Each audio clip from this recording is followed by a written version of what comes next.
Good morning, ladies and gentlemen. Once more, we are going to start. I hope you enjoyed the breakfast. I'll give you a minute to say hi to the person next to you. Umuulize kama mnafurahia breakfast, kama mnafurahia kiamsha kinywa, so that we can start off. Anakuuliza ama anakujibu? Amejibu. Yeah, so we are going to get started and get to each other as we sit. We're going to do the introduction shortly. But before then, I hope you've seen the restrooms, all the washrooms. So for the ladies, use the door at the back, the washrooms are there for the ladies. Then for the gentlemen, whichever door you use, they're on the side. So when you go out of this door, right, far right, you have the washrooms there for the gentlemen. We have all that for you. And then we're going to start with one prayer. We're going to start with the national anthem and one prayer. So let us be standing the national anthem.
much now how the East African anthem. The first part.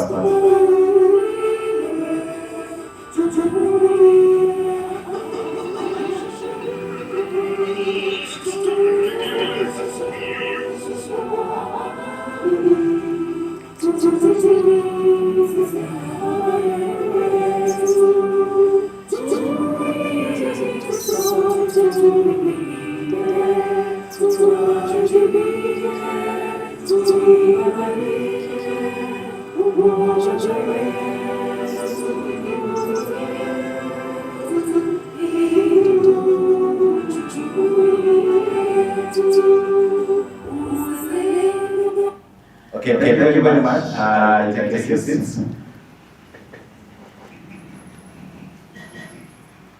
I don't know if you remember last time you sang the stars of the national anthem. Muuliza na mbona kuweza stars zote? Muuliza kama alikuwa anakuza zote. Amekuwa nimeshaisha course. Yeah, national anthem. Yeah, there's a time when we were on the internet and they were asked to sing the national anthem, the stanzas. Na ikasaidia pia tukiangalia 90% of the Africans. Yeah, because people usually forget. So thank you very much for that. So now prayer from Stephen Lele. Yes, go ahead. So watakwenda nafasi waombe katika jina la Yesu. Mungu Baba, asante kwa leo, kwa maana umesesha hadi tunafika katika nafasi ya leo. Nashukuru Baba, maana tunapata ndugu zetu na maafisa wetu kutoka mbalimbali Bwana. Tuposa hapa tunashukuru sema asante. Tunapoendelea Baba nasi pamoja nasi Bwana. Tunapofika tamati, Mungu atubariki katika jina la Yesu. Kila kitu katika mkono wako, ifanyike mbele zako kama vile unahitaji katika jina la Yesu. Asante Mungu wetu kwa jaja Baba. Asante kwa chache katika jina la Yesu Kristo ndiye. Amen. Amen. Thank you very much, Lele. So we are going to proceed now with our program. You are connected now Wi-Fi. So that is NM, the head of communications at Church. Here is the Wi-Fi code. You use that code, and then the access code is at Church. So you can get connected. Later on, share more as we proceed. So we are going to do a round of introductions. We get to know each other. Nakuru is a town where everybody here myself was chairman where I was born in Kawala County. Of course, I was a short way to come from Shambani. But Kawala County are very dear to me. So very happy to be back here, and I hope most of you are. So we are going to do our introduction. So invite us. Introduce yourself and then take us into the introduction, get to know each other, and then we'll have some brief speeches. Then we'll have a launch of our report. So we'll get a presentation on that. Then we'll have two remarks, and then from there we will be done. So it's a very short program, and we hope everyone will be invited to speak. We'll have their registration will give moja, and then we'll verify. So siders, it's your time.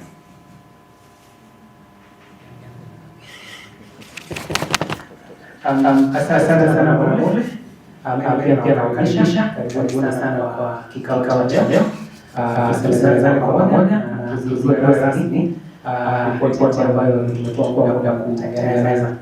Na nataka pia watambue different community members, nimeona kwa representatives from different communities, nimeona wetu kutoka jamii ya Udiek, nimeona pia tuko na wenzetu kutoka jamii ya Turkana, jamii ya Kokot, nimeona pia jamii ya Chamos, jamii ya Zebwe na wengine wengi. Na ningependa niwape nafasi sekunde kidogo jiseme tu na jamii ambayo unawakilisha. Ningependa pia kutambua uwepo wa other stakeholders, the media, civil society organizations, nimeona SNGG mahali na wengine. Nimeona pia Midrift Human Rights Network. Asanteni sana kwa kufika. National Legal Aid Nakuru pia nimewaona, tunawatambua. ODPP, Kenya Human Rights Commission, I think there's someone from Kenya National Chamber of Commerce and Industry. Karibuni sana wote kwa uzinduzi wa siku ya leo.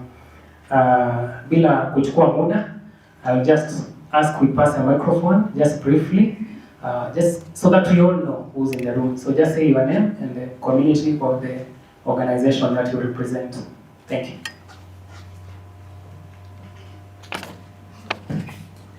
Good morning.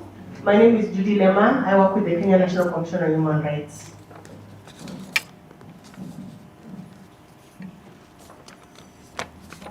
Mjamboni wote. Kwa majina naitwa Agnes Jekori Ndege, na nikitaka kuremind my boss kwamba it is Sengweni Cherangani. Don't forget one of the names because they are there, na president alilaunch rasmi, kwa hivyo inaenda pamoja. So nina represent Sengweni Cherangani community. Asanteni sana. Good morning. My name is Phoebe Mudini from Kenya National Commission on Human Rights. Good morning. My name is Purity Kinuthia from Nakuru, Utawango.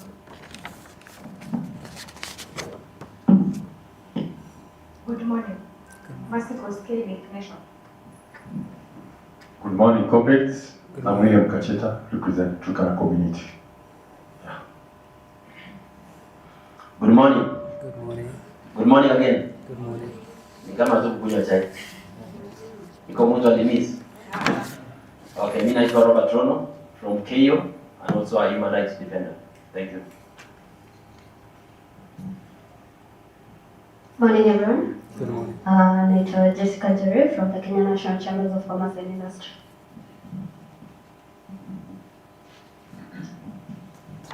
Hamjambo. Hamjambo wote. Hatujambo. Mko chini sana. Kwani mlipatikana na mafuriko kama mimi? Huku si ndio? Okay. Naitwa Samuel John Kidagi, nafanya na Kenya National Commission on Human Rights. Good morning. I'm Sylvester Rono from Kasafel. Good morning, everyone. Good morning. God is good All the time. all the time. God is good. My name is Falas Lakosep. I'm representing the trans community from Baringo. Good morning, everyone. Good morning. My name is Riley Mutisa from Human Rights Defenders Commission Network. Good morning. Morning. My name is Noreen Mewa from Kenya National Commission on Human Rights. Habari ya asubuhi. Nzuri. Teddy Cheng is my name. I work from the UN Office for the High Commissioner for Human Rights. I'm a UN Human Rights.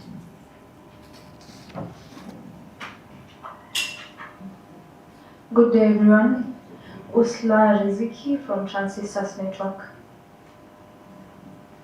Good morning. My name is Beatrix Arusei, HRV, also linked to Minority Human Rights Network, and I'm part of the OGIEC community. Thank you. Good morning. My name is Kambi Muga from Minority Human Rights Network. Thank you. Habari ya asubuhi. Nzuri. Jina langu ni Masese Kemuche kutoka shirika la Center for Enhancing Democracy and Good Governance na pia Nakuru Human Rights Defenders Network. Thank you so much. Habari ya asubuhi. Naitwa leo natoka jamii ya Sengweni na nafanya na shirika inaitwa Sengweni Open CBO. Na pia naketi kwa steering committee ya Andasa Kadara Spora. Asante. Hamjambo. Hatujambo. Mimi ninaitwa Eunice Lebario, nimetoka Baringo County. Nafanya na Baringo Women Youth Organization kutoka Indigenous community. Hamjambo. Mimi naitwa Daniel Kobei from Ogie community. I also represent Ogie People's Development Program. Yes, asante na karibu Nakuru. Asante.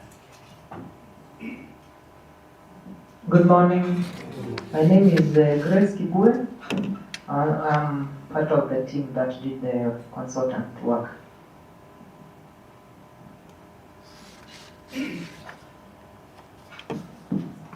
Good morning.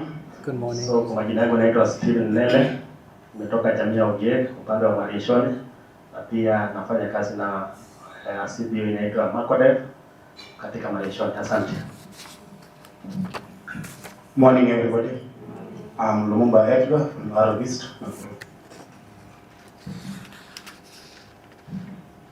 Bwana asifiwe. Asifiwe tena. Mimi natoka jamii ya Ogiek. Mimi ninawakilisha wamama ya Ogiek.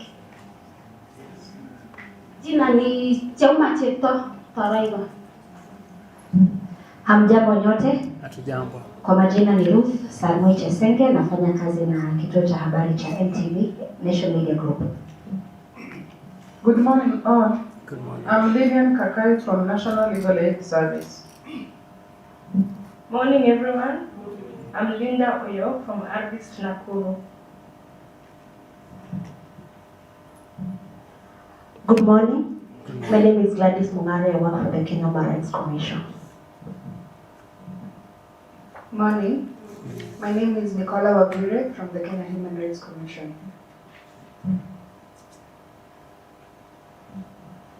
Mabibi na mabwana, hamjambo? Hatujambo. Hamjambo tena. Harvest inamaanisha nini? Rift Valley Institute. Okay, asante. Jina langu ni Alex Njoroge, nafanya kazi na tume ya kitaifa ya kutetea haki za kibinadamu, tume yenu ya kutetea haki za kibinadamu. Good morning everyone. Good morning. Alexander Kisei is my name, and I'm from Ogiek community. I'm also a freelance journalist, a member from Ogiek community. Good morning.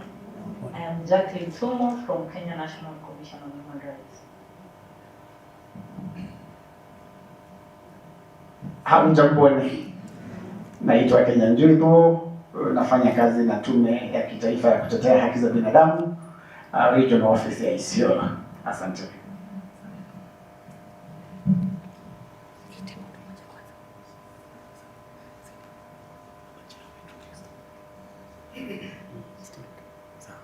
Okay, so we are going to do the last group. Mbona tunaweka kapause kidogo ndio tumalizie. We'll know why. So I'll invite our chairperson to introduce this team. Good morning, everyone. Good morning. Allow me to just ask everyone to introduce themselves, but to say that we are very grateful for this team that's seated on this table, for the support they've given us. So I'll start from. Good morning, everyone. Good morning. My name is Clement Nashuru. I was the lead consultant in this work. Good morning. Good morning. My name is Nyeris Raymond, the Vice Chairperson, Kenya National Commission on Human Rights. Good morning, everyone. My name is Lewis Mwaniki. I work with the National Gender and Equality Commission. Thank you. Good morning, ladies and gentlemen. My name is Charles Kwemoy. I work with the UN Human Rights Office as a country representative for Kenya. Thank you very much. Thank you. I am Cyrus Mawel. I do work with the Kenya National Commission on Human Rights. And as earlier indicated, we are very happy that you found time to join us for this launch. Our rallying call, mkiona hapo, ni haki kwa wote, kila wakati. Human rights for all, at all times. And that is what we believe in. And we believe that Indigenous people are equally part of the society and their rights should be upheld at all times. We all appreciate that incrementally businesses have been every other time opening and getting into spaces that they never used to operate before. And this causes a number of human rights impacts, and that is why this inquiry was considered. At the Commission, Vice Chair, if you permit me, we are privileged to also have human rights defenders and champions of the rights of Indigenous people. And one of our commissioners, the Vice Chair, is actually, and he'll be saying that at an opportune moment, is actually an Indigenous person. And the Chair herself is well versed with matters Indigenous rights. It's not the first time that she's interacting with the subject. Even when we were conceptualizing this inquiry, we reached out to her in a different capacity, and she's been very, very supportive to the human rights discourse. So I just want to assure you, as Indigenous people, you have champions within the Commission, and we'll be doing the best that we can to protect and promote the rights of everyone. So without taking much time, we'll be moving to the next item on the agenda, which is a few remarks.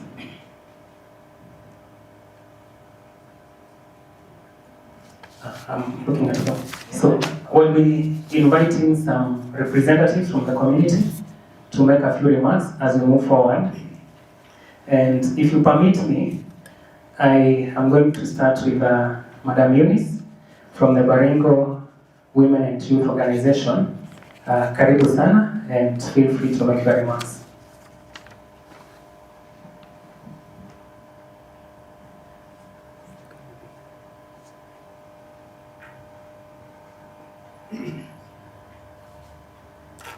Good morning. Good morning once again. Good morning. Mtu aliuliza hatukukunywa chai? Labda wenye wamelala huku ndio hawajakunywa chai. Sisi tulikunywa nyumbani na tukakuja kuongezea hapa. My name is Eunice Lepario. I said earlier I come from Baringo County, the Chams community, and I work for Baringo Women and Youth Organization.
Now you have collected our fuse, and I know it will not be in the shelves only. They will not get dust in those shelves. So please try to push for us for implementation.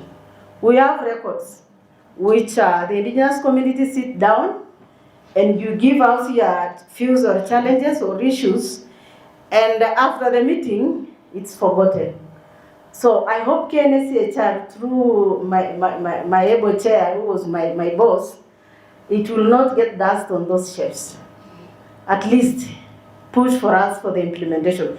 There are a lot of issues which we raise, especially us in Baringo, and we appreciate that, and we have faith that you will be able to push for the implementation. So thank you so much. On behalf of Baringo County, on behalf of the community, on behalf of those Indigenous in Baringo County, we say KNHSR, thank you so much. I believe we can give her a better clap. Thank you very much, Madam Eunice, for those observations. Key among them, participation, time to prepare, and most significantly, implementation of the recommendations. So well noted, and thank you very much. Allow me at this point to invite Mr. Daniel Kobe from the Ogiek People's Development Program to give us his remarks. Karibu sana, Director Kobe. So, the chairperson of the International Human Rights, my friend Charles, and Veris and all the consultants. First, I'm privileged and to have been very close friend to Kenya National Human Rights Commission and the Office of the High Commissioner. I think I'm one person who have been in the movement for quite many years. Among the oldest, I think, in the movement fighting for the rights of the people. And when Cyrus told me about this meeting, I told him, well, I'll try my best to be here, and I'm here. And it is true that when you are dealing with issues of indigenous peoples, you must have their blessings through the free, prior, informed consent that you are in our territory, you are in our lands, where some of us have fought for years for the land rights. Businesses are coming and they have no control because they seem not to know what the indigenous people want. They don't seem to know that they have a right to say yes or no to any project coming to their lands. And indeed, when we talk about community land, many Kenyans don't seem to understand the importance of community land for indigenous peoples. Personally, and with my community, the Ogiek, we have always said we know we can coexist and promote our culture when we are in our own community. Promote our language when we are with our brothers and sisters. We can practice our issues when we are with our people. So today, we know there are many projects coming, including carbon. Carbon credit is now being introduced in our lands, and some organizations have already started talking to us, and without letting us understand what is it you are about to do, what are we going to benefit. So the benefit sharing mechanism must also be made very clear. In other words, we need a lot of disclosures in whatever being done in our lands. So Kenya National, thank you, because some of us we had a lot of discussion, we talked about it, but today I know the report. I was not most in the field. Some of you came to my office, thank you, and we had a lot of discussion about it, and I'm sure what the people gave you on the ground is what they want done. So that I don't continue much, but to say thank you, and I'm looking forward to see the report. Asante sana. Can we give him another round of applause? Thank you very much, Mr. Kobe, for those very critical remarks and observations. It's like you read our minds, but that will become clearer as we move on. Questions around free, prior, and informed consent. Questions around the importance of land to indigenous people and the exercise of their rights. The impact of businesses on the rights of indigenous people, and benefit sharing and sharing of information, amongst many other critical observations. Allow me at this point to invite Mule to establish the protocol, and then proceed from there. We should have done that at the onset. Thank you. So thank you very much. A good clap for Cyrus. Haya, tutapigia makofi tena baadaye, kuna kazi nyingine kubwa sana anafanya baadaye. So masuala ya itifaki ama protocol. So that we don't take so much time, we will just start on the already established protocol. The established protocol is what we did when we were doing the introductions.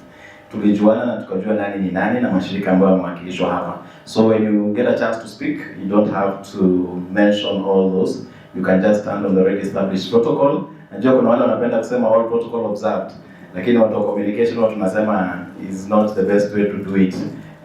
Tukiwafanyia training ya communication, but basically you can just stand on the already established protocol and then you proceed with your remarks. So we'll encourage every speaker to take at least 2 minutes so that we move very fast. So we're going to have some formal speeches, brief speeches, then we'll have the presentation of the report. So I'll invite my colleague Kinyanjui to coordinate that session, and then I will be moving to the report immediately after that. So Kinyanjui, kindly.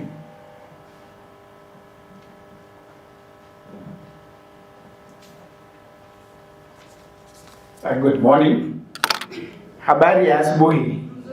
Haki kwa wote na kila wakati. Haki kwa wote na kila wakati. Sisi ambao tunaenda kanisa, we are very good at saying Mungu ni mwema na kila wakati. Tuliiba hapo tukasema haki kwa wote, kila wakati na kila wakati haki kwa wote. Kama nilivyosema, naitwa Kinyanjui Thuo. Nafanya kazi na tume ya kitaifa ya kutetea haki za binadamu. Niko kule Isiolo. Isiolo pia kuna indigenous communities, lakini hatuko na wao kwa leo. So I'm here, the staff member of the National Commission and a member of the indigenous communities from that side. Kitambo tuende kwa the speeches. Ni naomba muniruhusu we acknowledge the civil society representatives around, tukiwashukuru sana for their continued support kwa ile kazi tumekuwa tukifanya kama tume. We want to acknowledge that without you we probably would not have come this far. Sijui kama wakati Bwana Mule unaniruhusu kuwapatia dakika moja tu civil society wale wako, mtu aseme jina, just wafanye ishara ya mkono tuwasaidie na tuwatambue. The Kenya Human Rights Commission,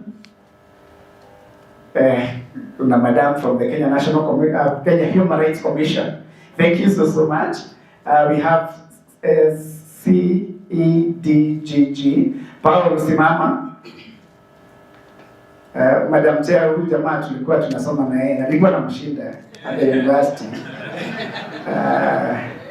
Vile amepita hivi amekuwa CEO, na mimi bado niko hapa, at least vice chair, you can see I'm qualified for. Hiyo ni siasa yetu, msilete. The other organizations, CSOs. Nani mwingine tuko na yeye? Mpatie microphone atusalimie. Atuambia ametoka organization gani? Nilikuwa nimewasalimia already. Naitwa Calvin Muga kutoka shirika la Midrift Human Rights Network.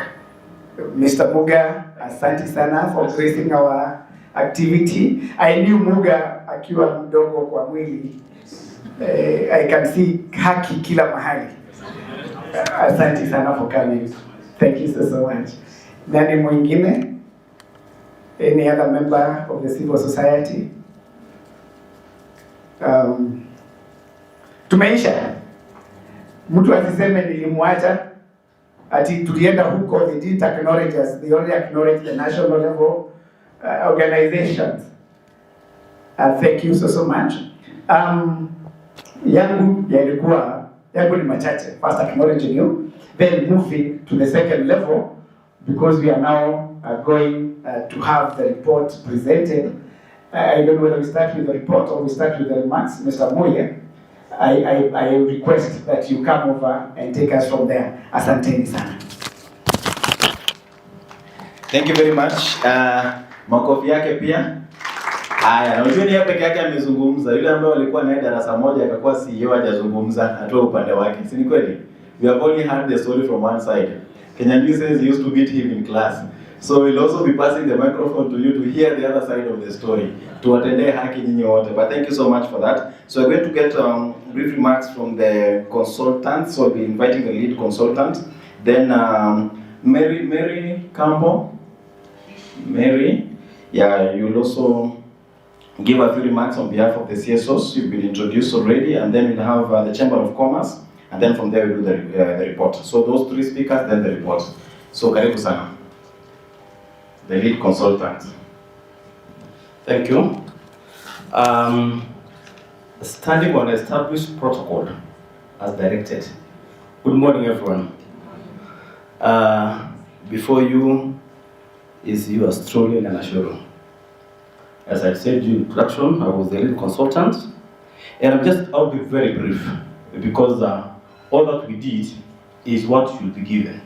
So you're going to read it, you'll have those copies over time. So for me, it's just to introduce my colleagues. We were three. With us here is Dr. Grace Kibwe. She had done introduction, because I understand there. Mkaribishe. The second consultant is Dr. Kirui. It's not here, Bernard Kirui. He's not here, he went on some other consultancy out of this city. And me as Clement. We are three consultants with our diversity. We're basic deal with natural resources, but we specialize indigenous knowledge, we specialize in human-wildlife conflict, we specialize in climate change and mangrove ecosystems, and we also specialize on issues to do with the conflict management over natural resources. So that's the diversity we have, and we wish to sincerely thank KNHCR for granting us the opportunity. We don't take it for granted, and we hope we did some service to the work that were given, and we thank God for that opportunity. So we don't take it for granted. We certainly became a family with the team, especially the team I traveled with them to Turkana, West Pokot, Nakuru area, Marakwet. We actually bonded. And even as I just give my remarks, I honestly want to say sorry for the loss of your former chair. We targeted for a couple of weeks during that fieldwork. Actually, I was riding in when she learned that I was also a former commissioner elsewhere, she said that Ashuru should be sitting in a car. And we traveled through the field in the same car with her. And we boarded, and when what happened, tunaitia hiyo Mungu. Kwa hivyo mjitulize, kwa sababu yote ni mpango ya Mungu. And I'm sure Clarice, I met Clarice in another, but on the same theme areas of human rights and rights of the indigenous people, and I know she's more than able. I followed her through the interview until when you saw me, including parliamentary. I took personal initiative to look at you because I'll continue working with you. So thank you so much. Briefly, the process went on very smoothly. As somebody, I think, mentioned, you guys gave us time to internalize the work, and we moved together. Thank you for also helping us, because during the field work, you did a pre-inquiry just to sieve out and try to shape up the direction of the work. So during the inquiry, we were kind of shepherded. We certainly knew how the process is going up. And we had those public sessions, we had in-camera sessions, and all that was said. I want to assure you, every community, whatever the information, complaint, issue raised, we all captured everything. And if something was not captured, I still have all the documents with us. Because it was not a one-time event, it's a process.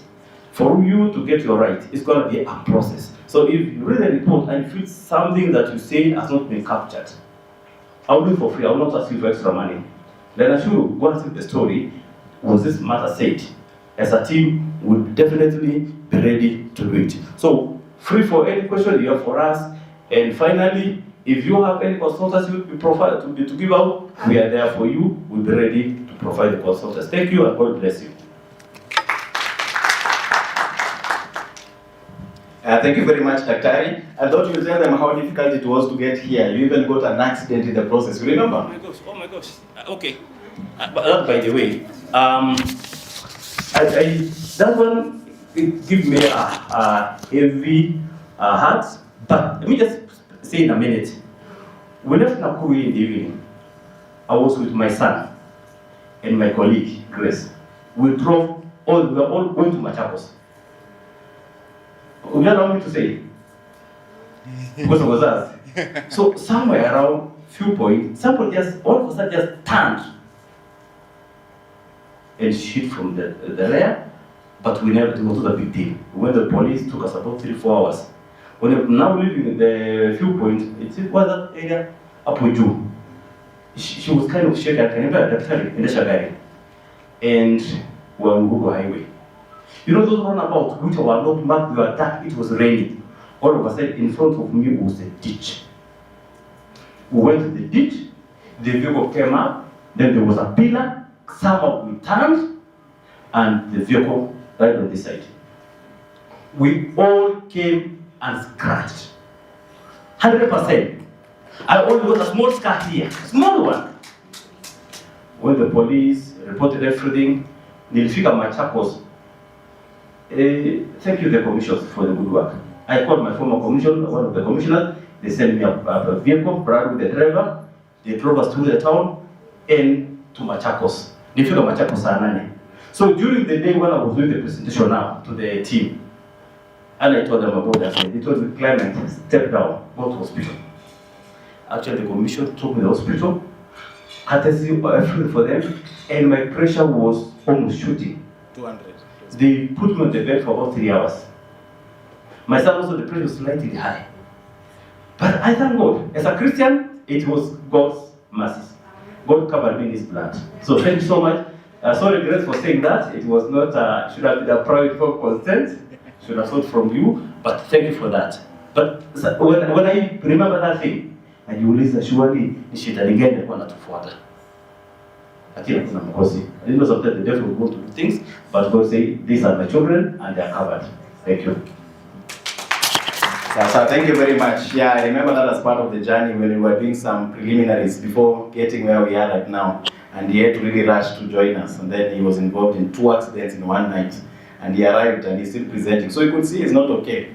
Yeah, but we thank God that we managed this far. So thank you very much. The vehicle was written off. That is how serious the accident was. So I'll be inviting the KHRC representative to speak to us. Karibu. Then Chamber of Commerce, be standby to be next.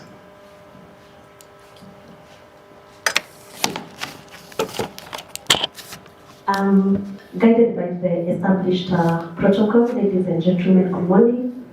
Once again, my name is Gladys Mongare, and I'm here to represent the Human Rights Commission. So I'm standing in for Ms. Mary Campbell, who is outside the country, for our work-related assignment. So we are happy to be here today, and more especially to speak on behalf of the civil society in this country in regard to issues to do with land, investments, and the indigenous community.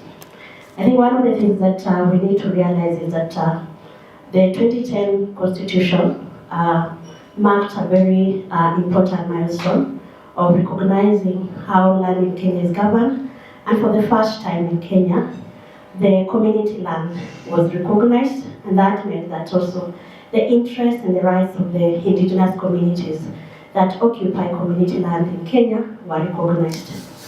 In our work as a Kenya Human Rights Commission, we have interacted with communities far and wide, and one of the critical issues that we realize is lacking, that has also been shared by the communities that have spoken here, is the aspect of free, prior and informed consent. In the areas where we have been emerging large-scale land-based investments, it's in the area where our communities are surrounded by vulnerabilities that majority of them are very structural. So we're talking of high illiteracy levels, places where communities do not understand, beyond even understanding their land rights, they do not know how to read and write, that's number one. And then poverty levels are extremely high. I'm talking about the North Rift. The communities that come from Baringo, I've worked in Baringo for like 2 years, I've interacted with them. I've worked in Marsabit, I've worked in Wajir, I've worked in Isiolo. And those are the places where we're finding some of these projects, which are very big in nature. We're talking of mining, we're talking of carbon credits. And at that point, when the investors are going to interact with the communities, there's usually the aspect of power dynamics, where the communities do not have information, and the companies that are going there are armed with very technical persons. So when it comes to bargaining and negotiating, the communities are finding themselves in a very disadvantaged place. So for me, I'm being invited here as a Kenya Human Rights Commission and also as civil society. It is a great moment for us. We want to hear what the report unpacks what it is that we have not yet unpacked, what are the rights of the indigenous communities that are at threat, and what is it that we can be able to do to make sure that our policies really take the interests of indigenous communities at heart. So the aspect of free, prior, and informed consent has already been mentioned. I think one of the other issues is the patriarchal nature in the majority of these communities that we work in. Or rather, in the majority of where the indigenous communities are. And this means that elders, who a majority of them are also not landed, are the spokespersons when it comes to issues related to land. So women and youth, majority of them, are left behind when decisions when it comes to land are being made. And unfortunately, women and youth are the most affected when it comes to these investments as well.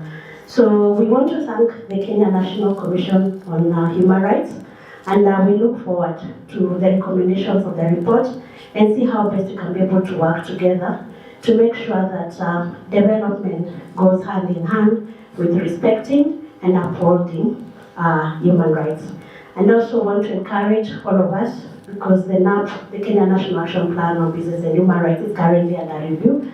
Let us work together and see how best we can push and put in place principles that really protect our communities, and principles that make sure that companies that are working in our communities adhere to, they first of all protect, uphold, and respect the human rights of the people who are living in that place.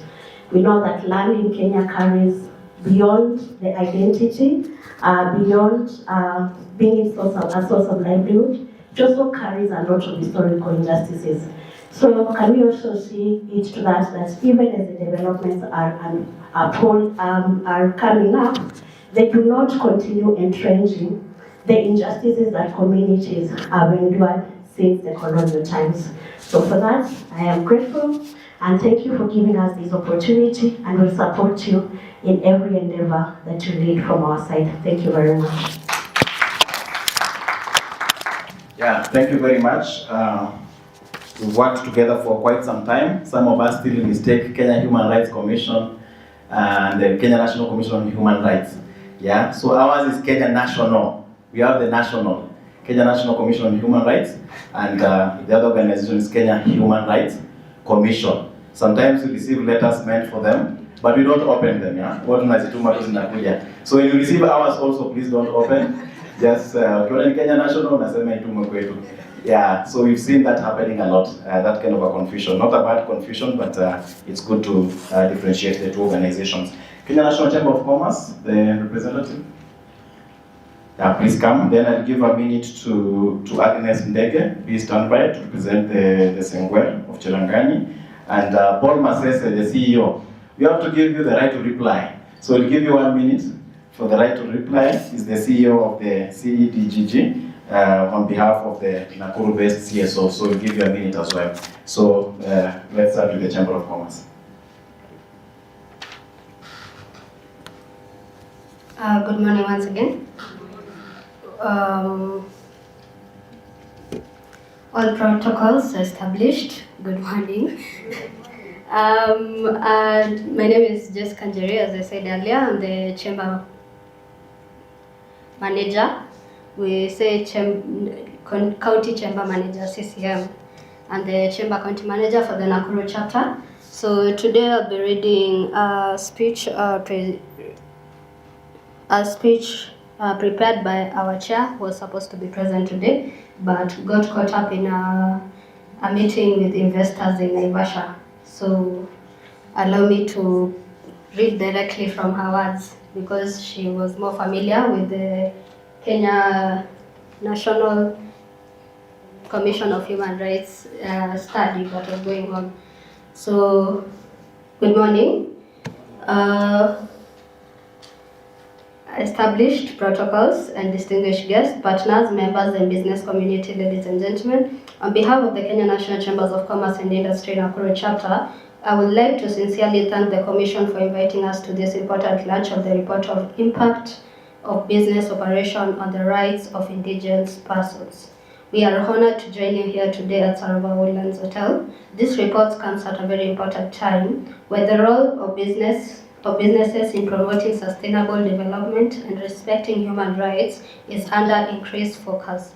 As the private sector, we recognize that economic growth must go in hand with the protection of human dignity, inclusivity, and fairness for all communities. Businesses are key drivers of development. They create employment, stimulate innovation, and support local economies. However, it is equally important that business operations are conducted responsibly with sensitivity to the communities in which they operate, especially Indigenous and marginalized groups whose rights, livelihoods, and cultural heritage must be respected. The initiative by the Commission to conduct a public inquiry and produce evidence-based recommendation is therefore commendable. It provides an opportunity for businesses, policymakers, and communities to engage constructively on how economic activities can coexist with the protection of human rights. As Kenya National Chambers of Commerce and Industry, we are committed to promoting responsible business practices among our members. We believe that ethical and rights-respecting enterprises build stronger relationships with communities, create sustainable value, and enhance long-term business success. Going forward, we look forward to collaborating with the Kenya National Commission of Human Rights and other stakeholders to ensure that the private sector is not only a driver of economic growth, but also a partner in safeguarding human rights and promoting inclusive development. Allow me to once again congratulate the Commission on this important milestone, and thank you for bringing together diverse stakeholders to discuss such a critical issue. Thank you. Yeah, thank you very much. Tell the chair, we appreciate. Yeah, I saw you said good morning twice. So the second good morning was from the chair. So we got the good morning from the chair as well. So mwambie tumeshukuru sana. Chamber of Commerce. How many people here are entrepreneurial? How many people love business? Watu wangapi wanapenda biashara? Kuna kupenda biashara na kuna kujua biashara. You know there's a difference, right? Yeah, business is not easy. Yeah. Chair, at some point in my life I decided to do some business. And that time it was not because I wanted. So I was a hawker here in Nakuru for 2 years. I know I've rarely told that story. I was a hawker here for 2 years. So I don't know that Chamber of Commerce covers people like hawkers. And one of the things we used to sell were airtel lines. Nilikuwa naanzia hapa section 58, naenda Hirax, Kitty, Teachers, narudi Lions, na kuja kumalizia hapo Biashara Street Town. Siku inaisha. Sometimes nauza line moja in a day. So I remember we used to have a pitch. So we could meet in the morning, we pray together as a group. Then we had a pitch that we had crammed. So the pitch used to go like this. That time it was Celtel. If you remember that days for Celtel. So the pitch would go like this. I meet you on the street, I stop you. Hello, excuse me. My name is Daniel. I am from Celtel. And today we are having a very wonderful promotion from Celtel. Here, take a look. I give you a Celtel line. You look at it, then I ask you, ask me how much. Then the person asks you how much, then you tell them, we usually give them out for 200 shillings. But today, for the promotion, we are giving them out for 100 shillings. So, are you taking 2 or 3? Then the person will ask you, why should I take more than 1? Then you'll tell them, you can buy one for your family or for your friend. So if that person stops you at the center of your pitch, you forget you have to start from the top. So you just wish this person doesn't say something different from what you expect. Otherwise you'll have to start the pitch from top. My name is Daniel, again. And then you go with the pitch. So it was quite interesting, but we learned quite a lot. And there are so many challenges that hawkers face, or the small scale business owners. So Agnes Ndege, kindly, 1 minute. You represent the Sengwel from Cherangani, and then Paul Masese.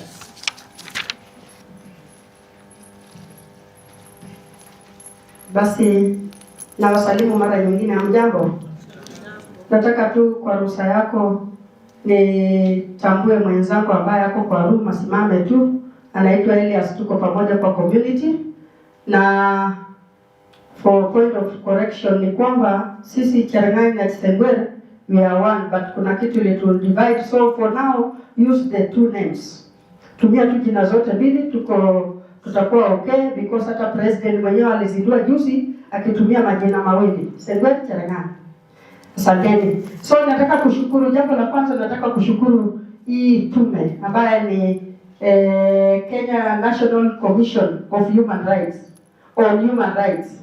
Kwanza imesema mahali pale ni mambo ya business ni biashara, na tunavyojua sisi Indigenous human rights wametusaidia kwa sababu tuko na resources zetu kama Indigenous, tuko na mashamba, tuko na misitu, na hii commission imetusaidia. Serikali wanapotaka kufanya lolote kwa misitu yetu ama shamba zetu wametuhusisha, na imekuwa ni msukumo kutoka kwa hii tume. Kwa hivyo nataka kushukuru tume hii, na kwa ruhusa yenu mpige kofi moja, yani moja kwa kushukuru tume moja. Asanteni sana. Pili nataka kushukuru, nafikiria hapa ingeitwa Kenya National Commission on Human and Women, because kwa sisi Indigenous ukikuja kwa boma ya mtu ukiuliza watu wako mimi kai, utaona mtu anakuambia mami, lakini mimi leo akikwambia hakuna watoto ndio wako, ameinclude hata mama, yote ni mtoto. Kwa hivyo tumekuwa tukiishi kwa hiyo maisha kwa muda mrefu, wakisema hakuna mtu ni kwamba hakuna mzee. So mama ni kama sio mtu, sijui atawekwa wapi. So nataka kushukuru tume hii kwa sababu kupitia hiyo mambo hata haki za wamama zimeweza kupatikana. Kwa saa hizi imefikia mahali hata mzee akitaka kuuza shamba ama kufanya lolote kwa shamba amehusisha mama. Pigeni makofi kwa wao tume. Kwa hivyo kwa ufupi nataka kusema mimi kwa niaba ya jamii ya Indigenous nataka kusema asanteni sana watu wa tume hii kwa kusukuma. Hata juzi ndio president alonji hiyo aweke ofisi ya minorities. Nafikiria ni kupitia msukumo wenu watu ya human rights. Umesukuma kiasi ya kwamba akaona ili awe at least ama nchi iwe safe waweze kuwa recognized. So I say congratulations, may God bless you. Lakini zaidi ya hiyo mnapoendelea na mambo mengine tafadhali. Nasikia mambo ya carbon inakuja kutuguza sisi kwa sababu sisi ndio tumehifadhi misitu tangu wakati ule wa zamani. Watu wa serikali wamepata tu misitu ikiwa imelindwa kinyumbani, kwa sababu sisi mtu angeweza kata miti bila kuuliza wazee, na wazee wanakuelekeza kwamba huyu mti haujatosha kukatwa. So tumekuwa tukilinda hiyo misitu kabla hata serikali hawajaingilia ndani. Lakini saa hizi najua kwamba mambo ya carbon inakuja kutu affect in one way or another. So I want to say this. Tafadhali wahakikishe wanafanya mikakati na Indigenous people ili waweze kufahamu zaidi itawa affect vipi. Kwa haya machache nasema Mungu awabariki sana na muwe na wakati njema. Asanteni sana. Sawa, asante sana. Tuongeze makofi kwa Agnes. Amesema ni Sengwet Cherengani, tuiseme kama iko pamoja, na tunashukuru kusikia kwamba kuna hatua ambazo zimepigwa na kina mama sasa wanatambulika. Kwamba wanahusishwa hata katika masuala ya umiliki wa ardhi na kufanya maamuzi kama hayo. Zamani ametuambia kwamba ilikuwa mtu akiuliza kuna watu wangapi, kina mama wanahesabiwa kama watoto. Lakini sasa imebadilika. Ni vizuri kusikia. Na hiyo ni mikakati ambayo tumeweza kuwafikia kwa ushirikiano wetu sote. Kama tume ya kutetea haki za binadamu na pia mashirika mengine ambayo tunahusiana nayo. Kwa hivyo tunashukuru kwa hilo. Paul Masese, karibu sana. Tumesema yeye ni afisa mkuu mtendaji wa CEDGG na atazungumza kwa niaba ya CSO za Nakuru na pia apate kujitetea kwa tuhuma ambazo zilitolewa dhidi yako na mwenzetu Kinyanjui. Karibu. Okay, asante sana. Well, CEDGG stands for Center for Enhancing Democracy and Good Governance. And I think looking around, everyone in this room works on those. Because when we talk about human rights, they are founded on democratic governance. So I don't know where to begin because I see Madam Chair, I see the Deputy Chair, Nyeris, I see Charles, Lewis, and everyone in this room as people we've walked the journey together. The foundational work of CEDGG was on promoting the rights of Indigenous peoples. I think Kope stepped out, but Eunice would know We used to be called at the very beginning, way back in 1995, as Endorois Self-Help Group. But then around 1998-2001, when there was a first civic education program, we realized that, all the founders realized that there were broader issues they needed to engage with. So along the way, they decided to form another organization called Center for Enhancing Democracy and Good Governance, and also establish the Endorois Welfare Council to deal with the matters of the Endorois people. So we were deeply involved in the struggle of the Endorois people that I'm sure inspired other struggles for self-determination of the indigenous peoples in Kenya, including the Ogiek struggle and the ongoing Sengwet struggle and others. So in my office I have a huge carton with a lot of history that if you are interested, you can refer to. So Nyanjui made an allegation, part of it is true, I must say. So it's not entirely an allegation. For one, he beats me when it comes to height. He's shorter than me, so thick. Number two, he was my secretary general in the union. Nyanjui and I were in the same school from year 1 to year 6. We spent 6 years in the university, and the 2 years that were not in the university, we spent those 2 years in the trenches in Nairobi. Because around 2001, Madam Chair, if he has not told you, I think in the spirit of proactive disclosure, we are not very comfortable with how our government was being led, and as student leaders of our time, we are at the forefront demanding for better governance. So the government of the day was not happy with us. They sent us away from the university. And when we went out, we joined other students. We were over 10,000 of us. In fact, we formed an organization called Consortium of Expelled and Suspended Students of Kenya. And Nyanjui was the Secretary General of that movement, and I was something. What was I? I think I was organizing or something. So through that movement, Kibaki became president. There's a lot to be shared. So he's right. He has always led us as when we were young, trying to make Kenya a human rights-centered country. But of course, again, when it comes to academic, if that's what more you wanted to know, the evidence is clear. Anyone who worked so hard when he was younger, his head is balder. You see, he has a full head. So it would tell you something. Now, thank you for giving me the opportunity to share my reflections on the importance of this day. The work you have done, or the work Kenya National Commission, and I must add, the Kenya Human Rights Commission has continued to do on promoting business and human rights, speaks for itself. Investments, and we are talking about this at a time when the regime in power is talking a lot about economic growth. And there's a mantra that development must serve the people. So development must be towards broader realization of human rights. And so if we are witnessing development that ignores that important principle, then it becomes a concern to all of us. And the launch of this report today marks a significant milestone to us in civil society, because it's going to provide an important baseline upon which we anchor our policy advocacy towards greater realization of the right to self-determination for indigenous people. We know the important role indigenous people play when it comes to climate and environment conservation.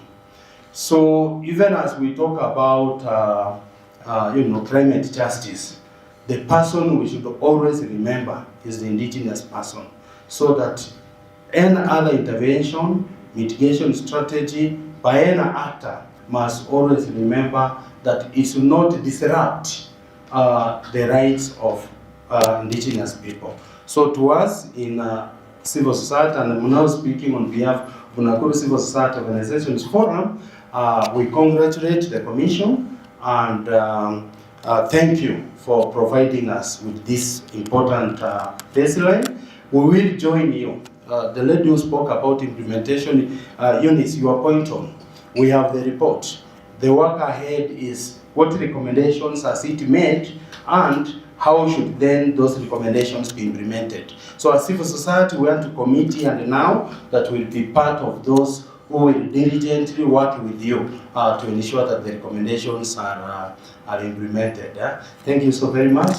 And I hope, Madam Chair, you're not going, but you should be knowing, you're not going to use what I said about our past to punish us. We are the ones who made this country better.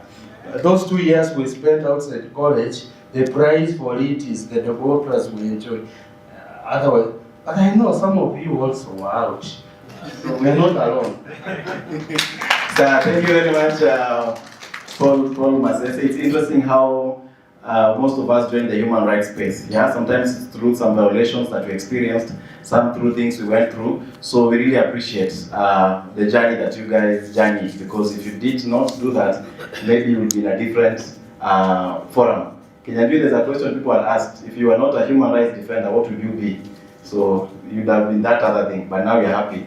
You are here, and we've known that you're also the secretary to the consortium of expelled students. So we'll see how to handle that. Masese, we'll not use it against him, but it will help us in future decision making. Anyway, that's on a light note. So we're now going to have the report. The only group I've not invited here to make the remarks is the fourth estate. The media, we appreciate for the work that you do. We know you usually talk after the event, you don't talk during the event. So you do a very good job in putting out there to the public, because if it were not for you, then people will not know what exactly we are doing. You are helping us in moving the conversation from this boardroom to the public. So we appreciate that role. So after this, we'll be giving you the reports, we'll be handing you soft copies and hard copies, and also be available for interviews so that you can be able to get more about what you are doing. So I've been inviting my colleague Cyrus Maweo, who will be taking us through the report, which will be the... After that, we'll be having some remarks from our chairperson, and then 2 or 3 invited guests. Then we'll be taking a few photos, and then we'll be done for the day. So Cyrus, karibu sana, you take us through the report. So it's projected on this side, so you can position yourself in a way that you'll be able to properly see. So we have 2 screens that you're going to have the projection as Cyrus goes on with the presentation. Thank you very much, Mule. Kenyanjui, you will not exercise any right of further reply, but we will just proceed from where we were. And I'm happy that all the speakers, it's like you read our mind. We've all been in the same spirit, that businesses will continue, but it can be done in a manner that respects the rights of everyone, especially Indigenous people. So I'll basically just present a very high-level summary of the report that we are just about to launch. And I'll start by highlighting the context against which this public inquiry was conducted. One is a realization, and this has been spoken to by everyone, that businesses are on the increase and they're operating on lands occupied and others claimed by Indigenous people. This intersection brings with it a number of human rights impacts, touching on land, touching on resources, and a few other things that we are just about to find out. Equally, the livelihoods of Indigenous people, if you think of pastoralism, if you think of fishing, and hunting, especially for hunter-gatherer communities, all these necessitate the occupation and use of certain territories by Indigenous people, and we are beginning to see the contestation between these rights and their businesses. Throughout, these communities have been raising concerns with the Kenya National Commission on Human Rights. We've received a number of complaints from different communities. Investigations, fact-finding missions were done. It was established that this problem is quite wide and quite systemic, necessitating investigations in the nature of a public inquiry. And this public inquiry was meant to achieve certain objectives. One was to assist the KNCHR in assessing and documenting the specific ways in which the business activities either contribute to or cause human rights violations against Indigenous people in Kenya.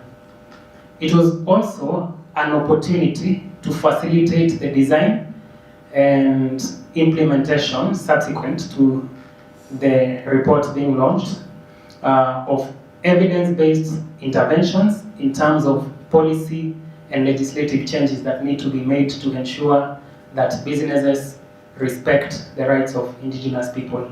And I'm happy that almost every person that has spoken about and challenged us about implementation of the recommendations of this report moving forward.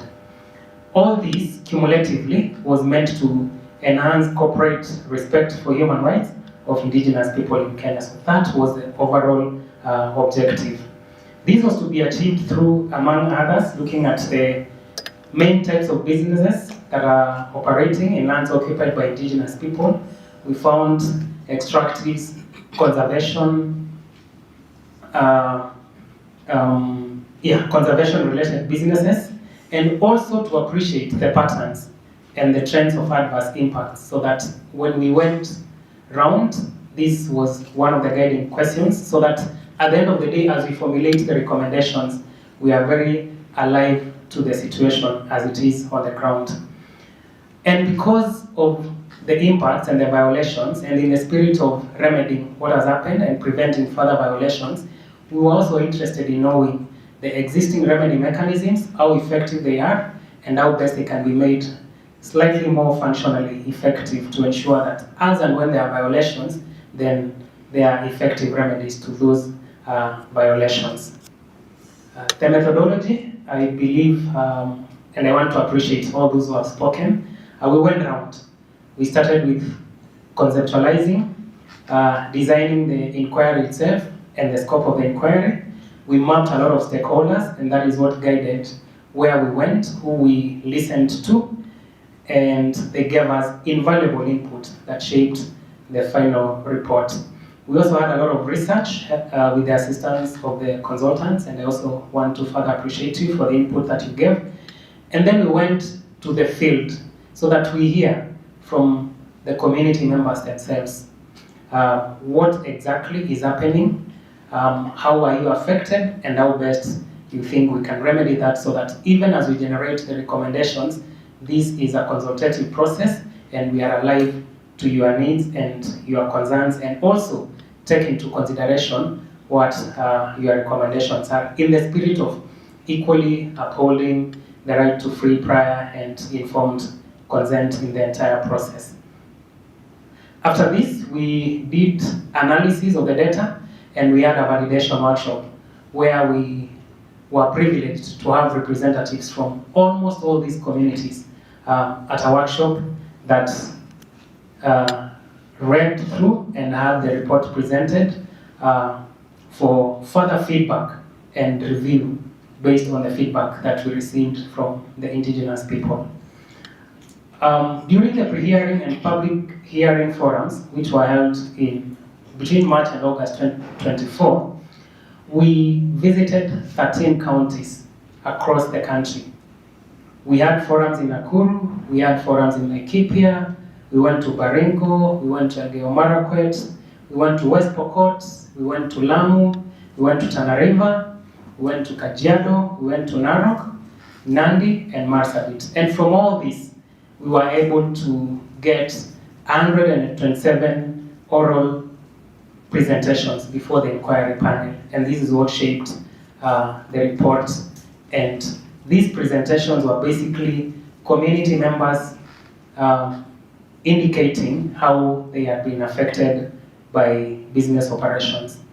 In the spirit of natural justice and giving everyone a right of reply, all those that were adversely mentioned were given an opportunity to present whatever responses, clarification that they had to the inquiry panel, and that was equally considered in coming up with the final report and the final recommendations. We had also invited organizations and individuals to submit memoranda, from which we got 35 written memoranda that equally enriched the analysis and the report that we finally came up with and that we are about to launch today.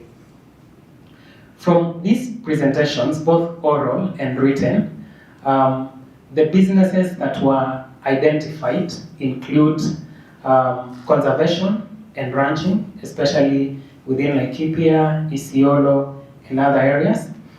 Energy generation and transmission.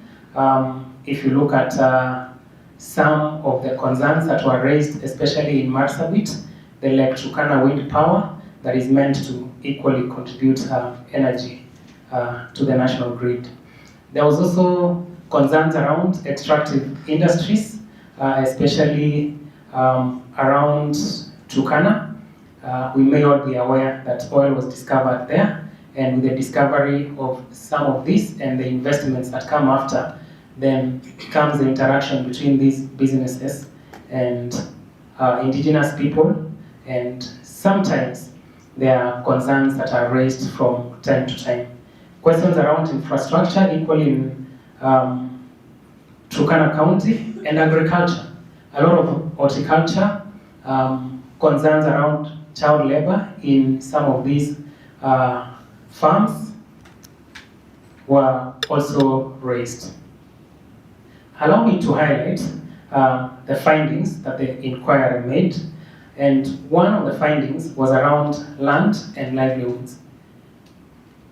There was a concern that was raised almost in the entire spectrum of the inquiry across the 13 counties, that operations related to business at times occasion displacement of indigenous people from their ancestral lands. Land is a very critical facilitative right, as a right in itself, and facilitating the enjoyment of other rights, such as the right to culture, tradition, and religion.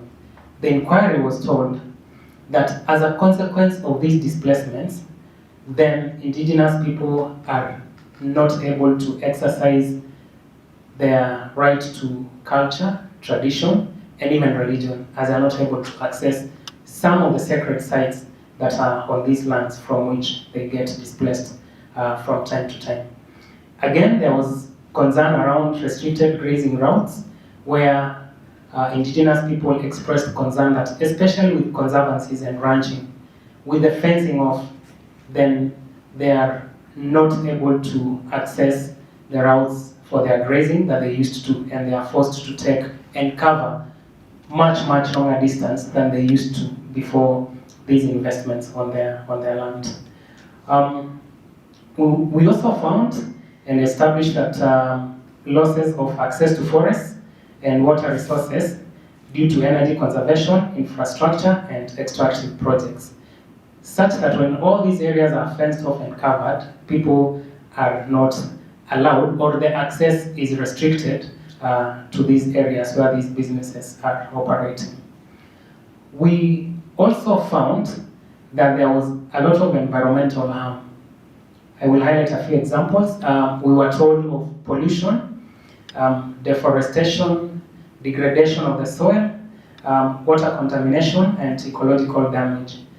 Part of what stood out were reported dumping of toxic waste, especially in Kargi area of Marsabit, and people have complained to date that this continues to pose serious health concerns, and even with different investigations and studies, and the findings have never been made public. So that is something that we hope to see how best we can together moving forward as part of the implementation of the recommendations address. As a consequence of environmental harm, then there is direct effects on especially pastoralism, fishing, and forest livelihoods for forest-dwelling indigenous communities when the forests are destroyed, when access is restricted or limited, then these directly impact on their source of livelihoods, as well as culture and the religious sites. We all appreciate how interconnected indigenous people and their ancestral lands are. They need these lands for certain functions, to practice their religion. They could be shrines, they could be places of worship, they could be sacred sites where they perform certain rites of passage, including circumcision, a few other rituals.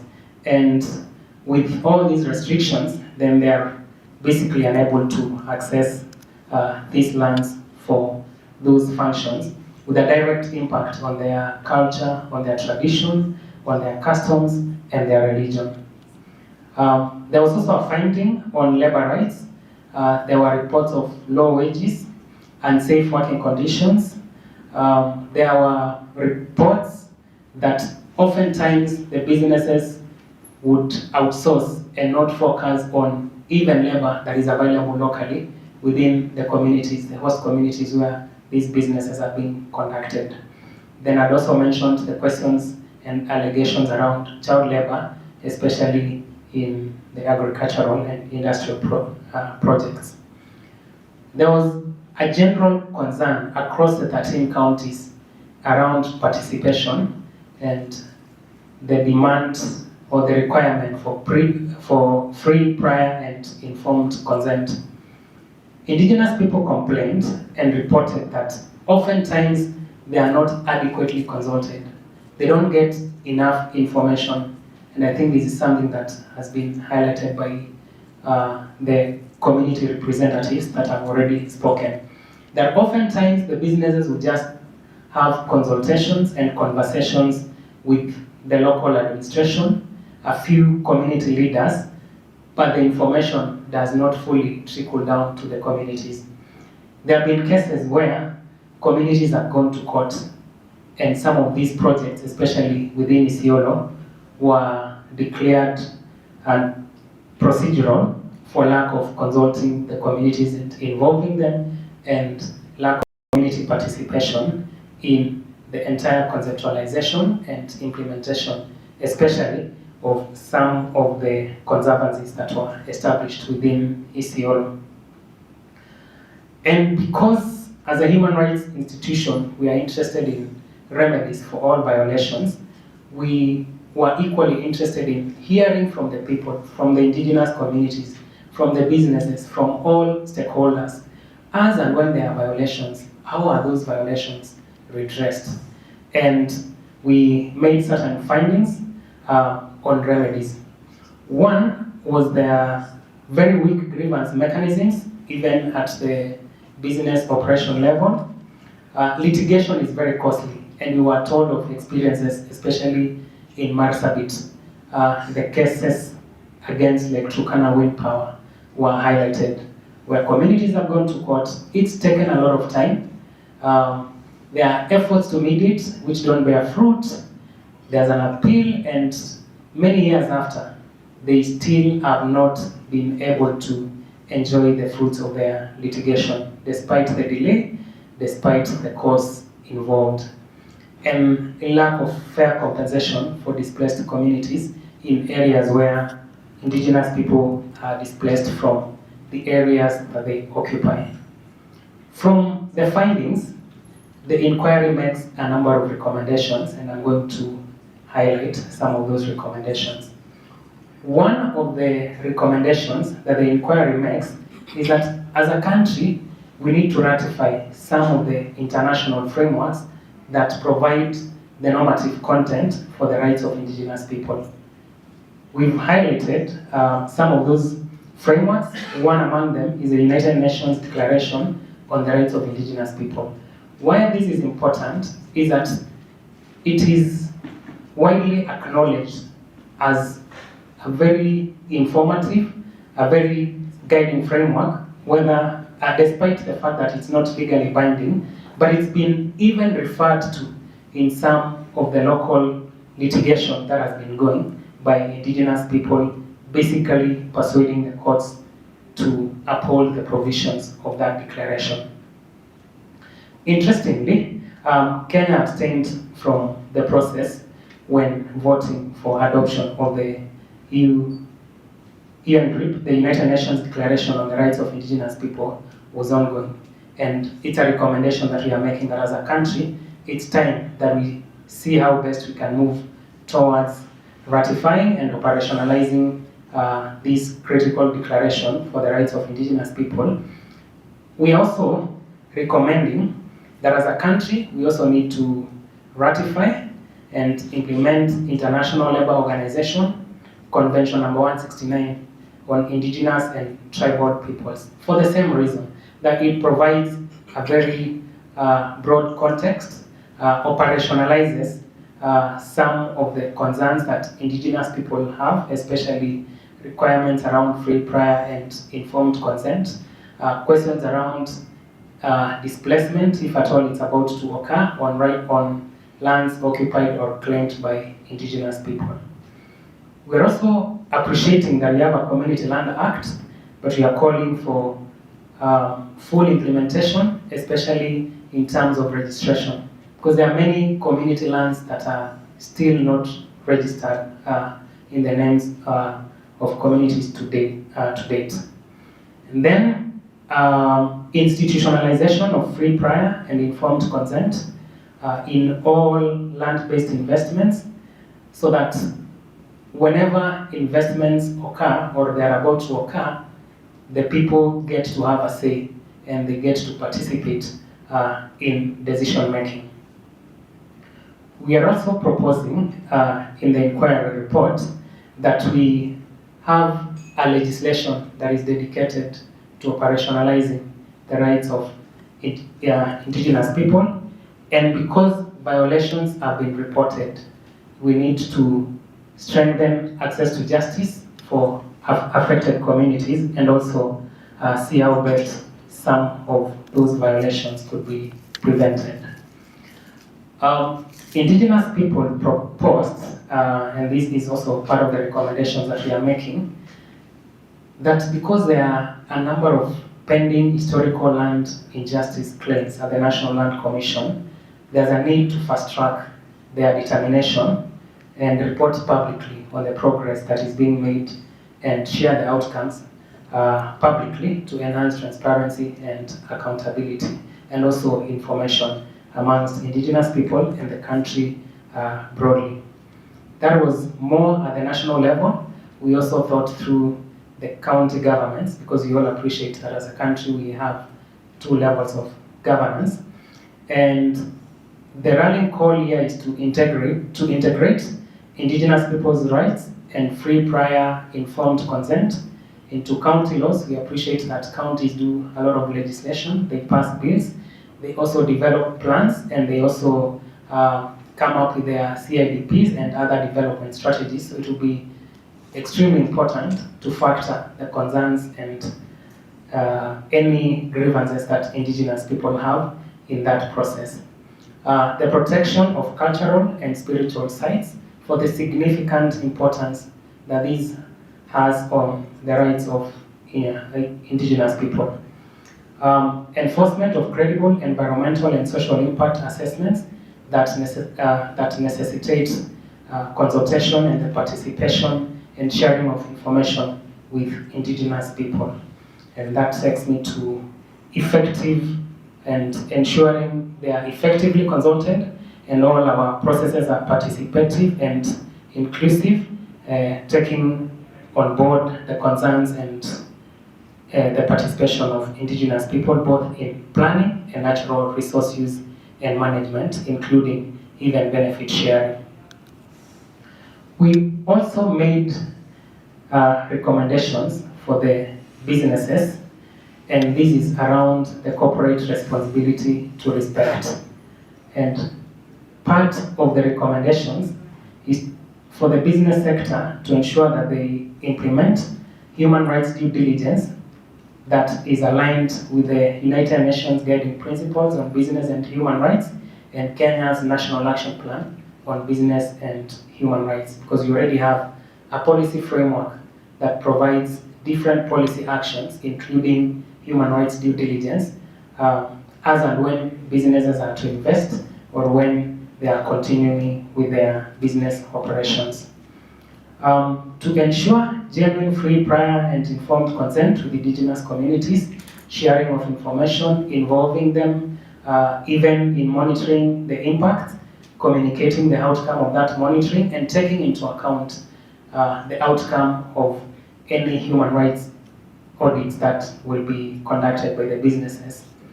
And then to establish accessible and culturally appropriate grievance mechanisms. The United Nations Guiding Principles on Business and Human Rights encourage businesses to have credible mechanisms through which communities and people affected by businesses can report any grievances that they have, and we felt it's important that these mechanisms be accessible and culturally sensitive to the different dynamics of Indigenous people. Fair labor conditions, non-discrimination, and zero tolerance for sexual and gender-based violence in their operations, because these businesses are also at times employing Indigenous people and other people, and it is very important that in their operations they do not directly cause or contribute to human rights violations. And with that, I want to thank you very much and hand it back to Mole. Asanteni sana. You will be getting copies of the report, so that was just a highlight. Thank you very much.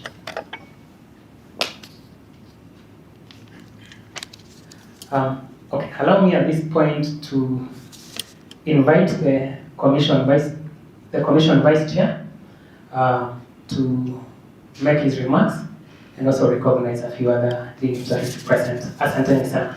Vice Chair, karibu sana.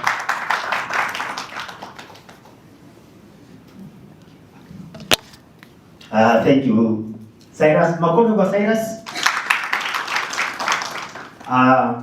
Let me also write on the established protocols and say, is it good morning? Is it still morning? Good afternoon. Yes, my name is Dr. Raymond Yeris. I am the Vice Chairperson of the Kenya National Commission on Human Rights. I also want to take this opportunity to welcome you, those who have traveled from far, from West Pokot, from Baringo, and all other parts to this very important function. Now, when we started going around traversing this country, the 13 counties, personally, I started from Marsabit. And you've heard what our consultant said, there were some challenges. For me, our port was stuck when we went to Lamu. So you can see, having this report, it's not been easy. But we are glad that today we have a document that we are launching. One thing that came out when we were going around, these counties where the minority people are living, these are counties that are endowed with resources. They are resources, but something that is funny, most of the residents, especially the indigenous people, they are not aware that they have these resources. As one of the persons, I am also an indigenous person, I come from West Pokot, you realize that you have resources, but you may not be aware that you have these resources. And someone who is enlightened, who is in Nairobi, can work on something, and while in Nairobi, he or she can ensure that land where you are living has been carved and given to some investors, some cheeky investor somewhere. It happens, and so you only notice when the scramble starts, the scramble for the resources. I can tell you, like now, there's a new scramble for gold in where I come from. Scramble all over. And the principle of FP, as Cyrus has said, there is no genuine FP in all this. What they know, they ensure that the consent, the informed consent, they get the consent from the political leaders. Now, when they get from, and the elites who are in Nairobi, now when they get the consent from the political leaders and the elites, then you know there's a problem. Because when they come to the ground now, you will only see the bulldozers, the caterpillars, and all this. What we need to do, and one of the recommendations I'm sure, is for us to carry out structured civic education. So that the people who are on the ground, they will be able to know there is a need for them to guard their resources. I want to ask the minority communities, you are blessed in where you are coming from. What you require is total vigilance so that you can protect the resources that God has endowed you with. You need to be vigilant throughout. And as we move towards the implementation of the national policy, I know there's a policy that the president already launched. We need to ensure we are active participants in ensuring the implementation of that policy. We need to be there. We need to be on the table so that we can demand our rights. Some of us are still considered as others. I don't know whether you are lucky you have a code, but there are some minority tribes who are still considered as others. We need to ensure those who are others have their codes too. Let me paraphrase what the president said, that it is disrespectful to consider other tribes as others, while others have codes. With those many remarks, so now I want to welcome our chair, who is my boss, to pick up the program and welcome them.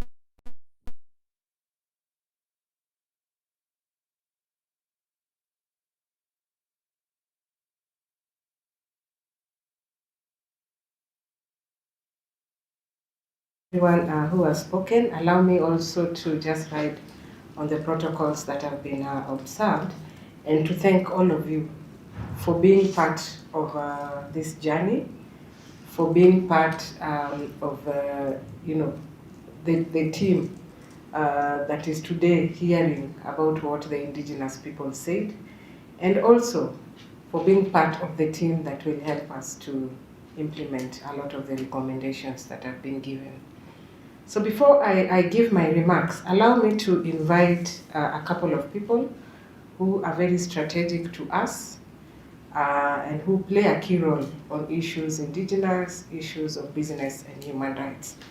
Number one, just allow me to invite a representative from the National Gender and Equality Commission. As you may all know, that the Gender and Equality Commission is a sister commission to the Kenya National Commission on Human Rights.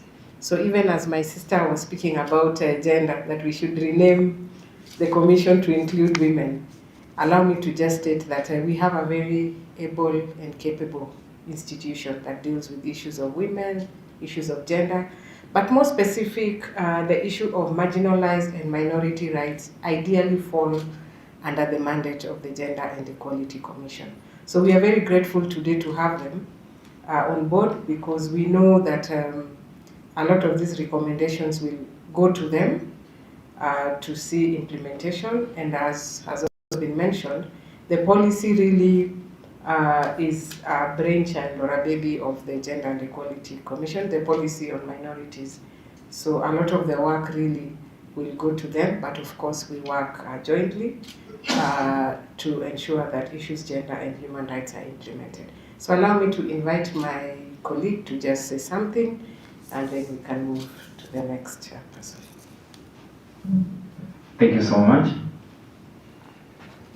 Riding on already established protocols, my name is Lewis Moniki, the Regional Coordinator for National Gender and Equality Commission, Rift Valley Region. I'm here to represent our CEO, Dr. Purity Gina, who was not able to join us today. Chair, I want to start with an advice, unsolicited advice, or is a regret in this case, to Daniel. Daniel, when you started selling Airtel's SIM card, if you're wise enough, you should have sold chicken. you would be in a very different place today. Maybe you would be the person signing for us this convention you are talking about, 169 and UN declarations. Is it too late for me? It's not too late.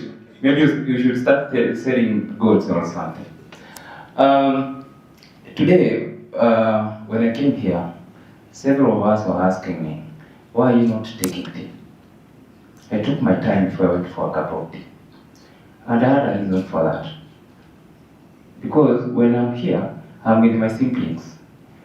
This commission, KCHR, is a sister commission to National Gender and Equality Commission. And in our African setup, you don't eat before the guests eat. Sindio? So when I'm here, I'm with my siblings. We are sister commissions because we all came from one article, Article 59 of our Constitution, that talks about the Kenya National Human Rights and Equality Commission, which Parliament split into 3 commissions, from where we got National Gender and Equality Commission and Ombudsman. Looking at the issues that we are discussing here today, the report that has just been shared with us, these are very pertinent issues to us as a commission, because they really touch on one of our key special interest groups. The commission, our main mandate is to promote issues of gender equality and freedom from discrimination. And we focus on 6 special interest groups. This is all issues concerning children, issues concerning youth, issues concerning older members of society, issues concerning women, issues concerning persons with disability, and finally the minority and marginalized communities. When I look back, 2025, and now all the indications are showing also 2026 will be a very good year for minority and marginalized communities. Why do I say so? Last year, several things happened toward the end of last year. We as the National Gender and Equality Commission, we carried several research studies concerning special interest groups. One of the key things that we did is a report on status of equality and inclusion report. All these reports were launched in December last year. And what came out from those reports, it was examining the level of equality and inclusion across sectors in Kenya. It highlights disparities affecting vulnerable groups and proposes policy action to be taken. Another key report that we launched toward the end of last year is a report on girls' education in marginalized areas.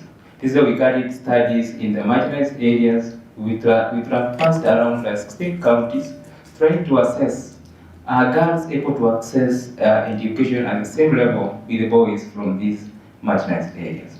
And we went to a very remote part of this country because we did random sampling of these institutions, and some of the places we had to walk for kilometers after leaving our cars back. And what came out from this study shows that girls face a serious challenge of enrollment in schools, retention, you see, because of issues like early pregnancy and such, and the culture. Then also transition rate for girls was quite low. So girls moving from primary school to secondary school show that there is a lot of girls that fall along the way. A third report that we did that is very closely connected with whatever we are discussing here today is a report on access to green energy for vulnerable groups. Someone talked about a carbon credit. I think who did? Yeah, someone talked about it. Yeah, exactly. Carbon credit. We're asking ourselves, when we talk about green energy, is it affordable for these special interest groups, these vulnerable communities, marginal communities? When you tell a woman in very interior parts of Pokot to buy LPG gas, is it affordable for them? When you ask them to buy solar system, how affordable is it for them? So how are we going to ensure that there is equality and inclusion when you're talking in that discussion table on issues of green energy? And we have to ensure that all these interventions by the government, they benefit everybody equally, including the marginalized communities. The last report that we did, it was a report on gender-based violence, the response system that we have in our country, and it's picked very serious gaps. from the responders on GBV. And one of the issues that came out is there is need for greater collaboration of the partners to ensure that we end issues of GBV. When it comes to GBV, our indigenous communities are quite affected because of the cultural issues. And you see, these are people who have retained their tradition for a very long time, and we all agree. There are traditions that are positive, that are progressive, and there are some that can be retrogressive. Isn't it true?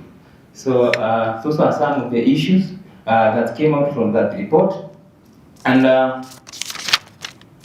also to mention, last year, the Minority and Marginalized Affairs Unit in the Office of the President, it was elevated to autonomous government agency, right?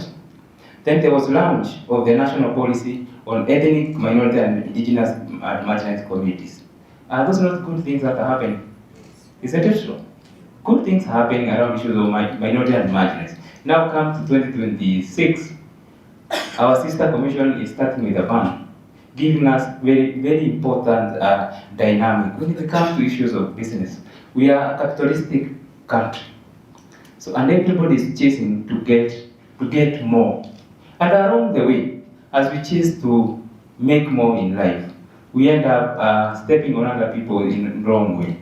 That's why we're seeing, as much as we're having some business come to areas where these communities are domiciled, some of these businesses are affecting them negatively.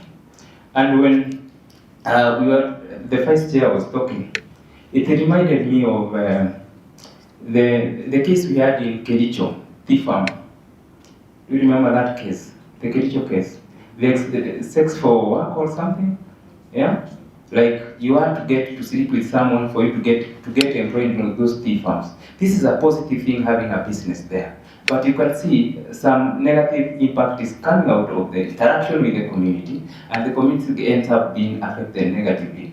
There was also an expose that was done, I think it was run by NTV, you can correct me, on issues of sex workers, young girls being abused, engaged in sex activities in Maimayu. We remember that documentary. So having this Maimayu as a transit town for business is a good thing, but it also comes with some negative impact. So this report is very timely, very, very timely. And for us as National Gender and Equality Commission, when I look back, just the other day we launched a project with JICA on GBV that is in Baringo. Then we also will be in Kajiado and Machakos. So I would want to see how we as a commission, we can collaborate with our sister commission here and see how some of this information can be cascaded even to the implementers at this point. It's good for us to engage the policymakers and even the people who are on the ground to get the understanding, because you can't implement something that you don't understand. And also you can't implement if you don't have the support of the policymakers. So I'm looking forward to see how we as sisters, those are family issues, we'll discuss them and see how to handle the issue. What I can say, I'm very honored to be here today, and that report is very deep and very intense. Thank you so much. Thank you very much. As you can see, that the work that we do and the work that the Gender Equality Commission does is really aligned to each other. And as sister commissions, we cannot afford to work in isolation. So thank you very much for coming to hear what our report says, but also the commitment to support us in implementing the recommendations. So next, allow me to introduce a very special institution. And I'm not saying special just because I used to work there. I'm saying special because of the leadership that this institution has given on issues Indigenous rights, but also issues of business and human rights. So allow me to introduce Office of the High Commissioner for Human Rights, the UN Office of the High Commissioner for Human Rights. And I'm very happy to note that they sent the highest level of representation to come and be with us here today. Mr. Charles Kwemoi, who's a country representative for office of the High Commissioner for Human Rights. So allow me to just speak briefly about how the office has supported part of the work that we are doing today and a lot of the engagements that has been done. So OHCHR in Kenya has been very instrumental in especially keeping the work on indigenous rights alive at the UN country level. You will note that a lot of the UN agencies, in as much as they could be development agencies, sometimes they can miss out on very important stakeholders, including indigenous communities. So the OHCHR has ensured that issues of indigenous rights are part and parcel of the conversations that are going on at the UN level. But also the work on business and human rights. OHCHR was very instrumental in supporting the development of the National Action Plan on Business and Human Rights. So we really appreciate the work that they have done. But this is not only the reason why I feel that OHCHR is very special. OHCHR has been very deliberate in building capacities and enhancing capacities of indigenous colleagues.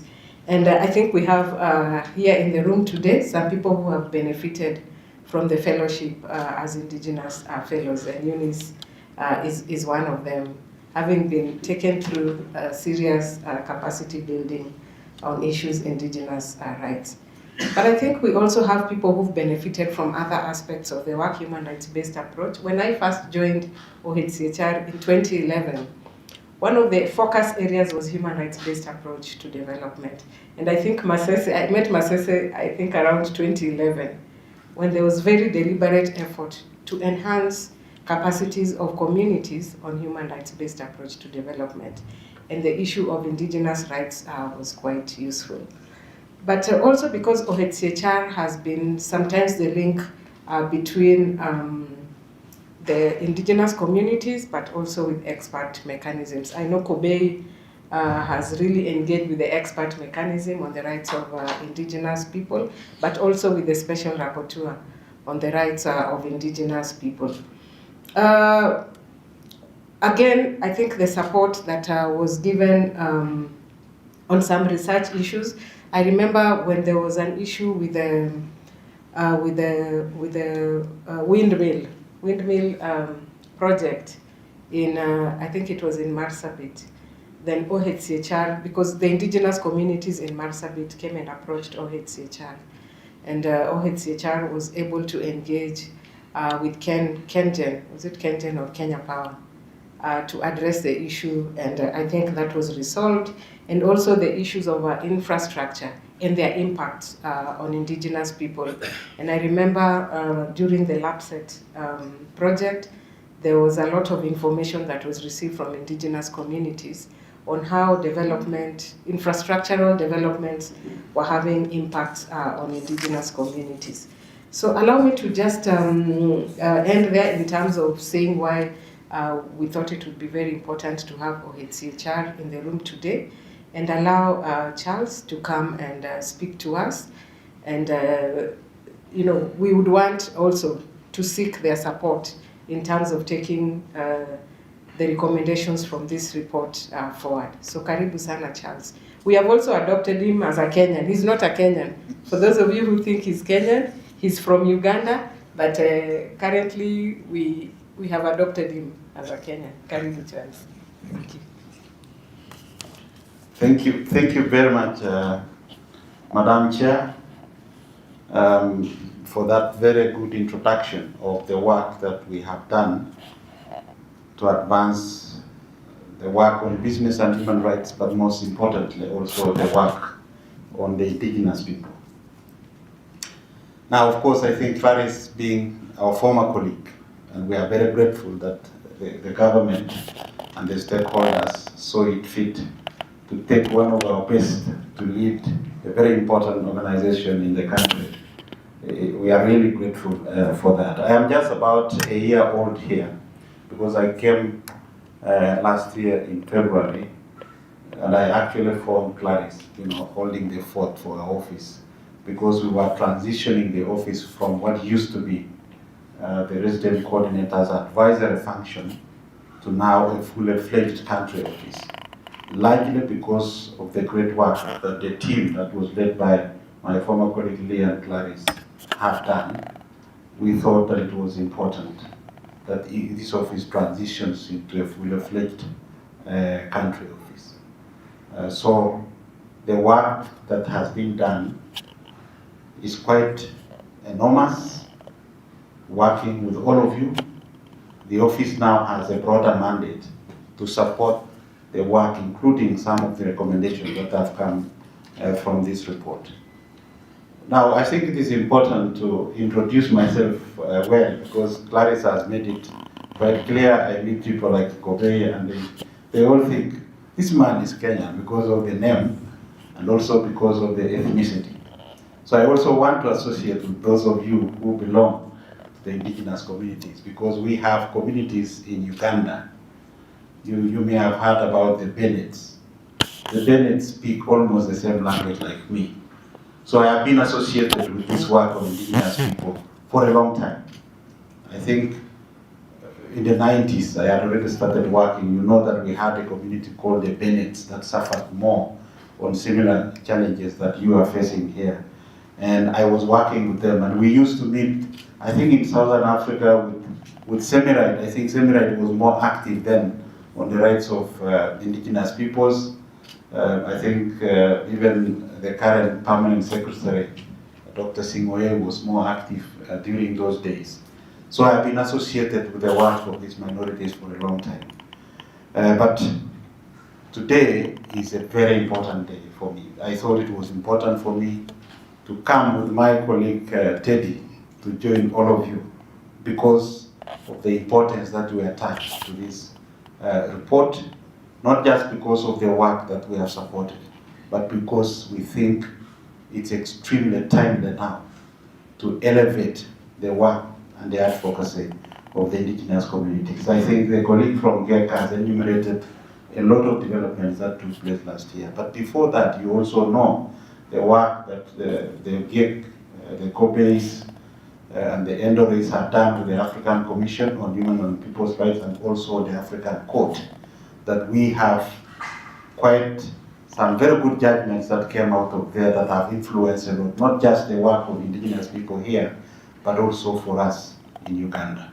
So I think it's very, very important for us to associate with the work that is going on this. I want to thank the Kenya National Commission on Human Rights for this very, very important study. I think this was the most strategic thing to do, because I've listened and I also scanned through as I was coming. I scanned through the report. The report is quite deep. Some of the recommendations that have come out of that report, I think, will be a very, very good momentum for the work that you said was done last year, for us now to begin to move forward in terms of pushing for the implementation of the recommendations. Now, a number of those recommendations that are related with business, that are related with activities of corporate companies, that are related with land and investors and all these things. I think Kenya is now in a place where we have a lot of work going on in terms of private sector. If you look at the government direction, the policy direction of the government, there is a lot around business, private sector, and development. And I think that as human rights organizations, this should be now the biggest priority for all of us. You know that most of us have been identified with human rights around civil and political rights issues. And if they talk about Human Rights Commission or maybe OHCHR or the UN Human Rights Office, what people think about is, oh, they're going to talk about police, the judiciary, and all these kind of things. It is now time, looking at the developing environment, looking at the priorities of government, looking at the context that we are operating, it's important for us to prioritize. But you see, it's a broad area. It's a very broad area. So we also need to prioritize.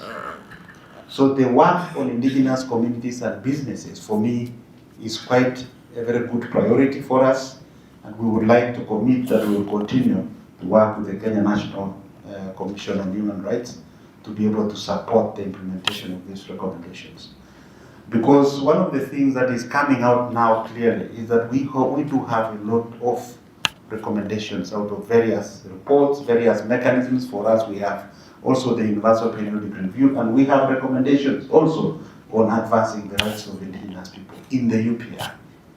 But the biggest challenge, and I'm also tired of talking about this thing, the biggest challenge is implementation. So how do we move from commitments to actual implementation? And this is where we need to be really to be very strategic. And I'm very glad that we have a policy on minorities, for example. If there is a policy direction that has come out of government, then we have an entry point to leverage to be able to move forward. I want to thank the Indigenous community organizations for sustaining this campaign in Kenya. I think you may not know, because I think Obey, you may know, but most of you may not know that you are a trailblazer in the region when it comes to advancing the rights of minorities. So I want to thank you very much for sustaining that campaign and to urge you to continue, because you are not only helping Indigenous communities here, but you are also helping Indigenous communities in other parts of the region, including Uganda, and also some. I met some of them from Tanzania. I know the Maasais are there.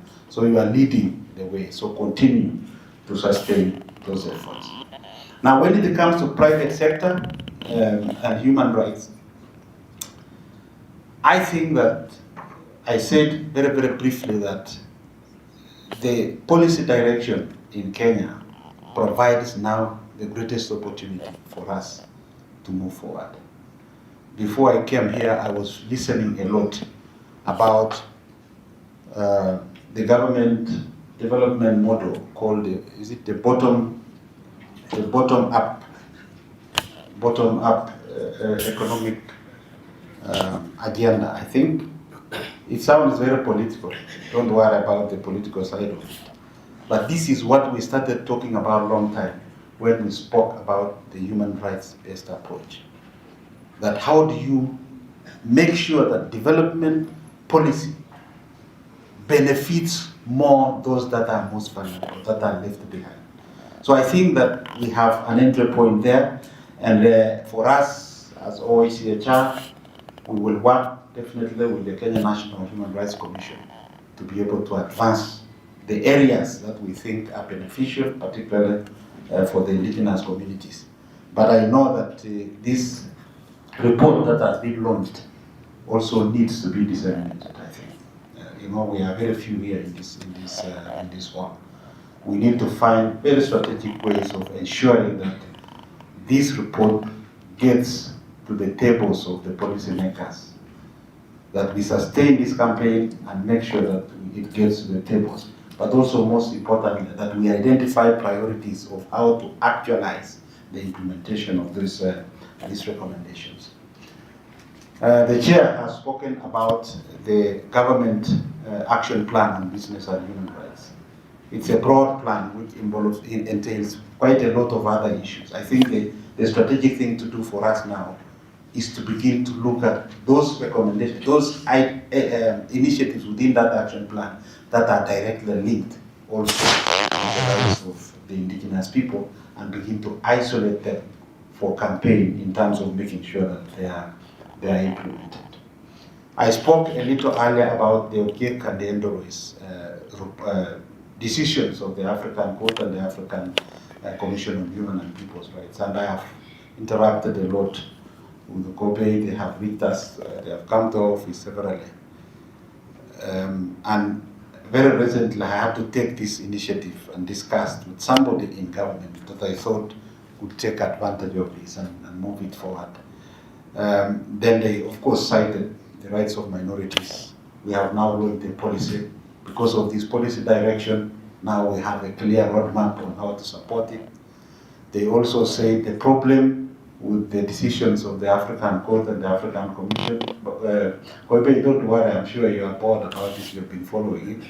They said they were so broad that it was very difficult for government to implement. So I think that if that is the position, then we need to take it from there, because they now say that after the revision of the decisions of the African Court, there is now a clear way of how government can support the implementation. So I think it is important that that campaign should be sustained, and given the momentum created by this report, we will work with the Kenya National Human Rights Commission to advance the implementation. Finally, as you know, we are the main link, as the chair has also said, with the human rights mechanisms. Of course, I've mentioned about the Universal Periodic Review recommendations, that we are now working with government on how to advance the implementation.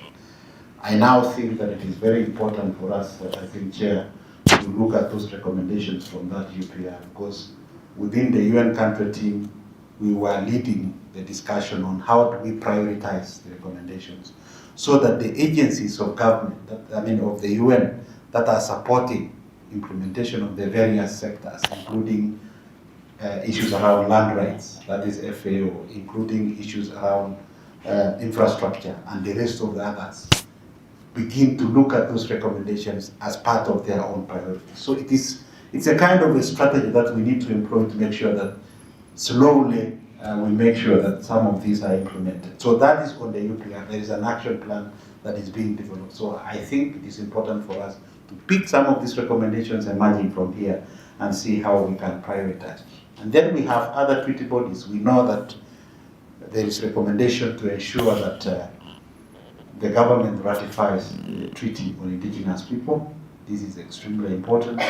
I think that is also now a responsibility for us to be able to see how do we advance that campaign so that we complete the legal framework, both locally and internationally, that provide us a foundation to advance these rights.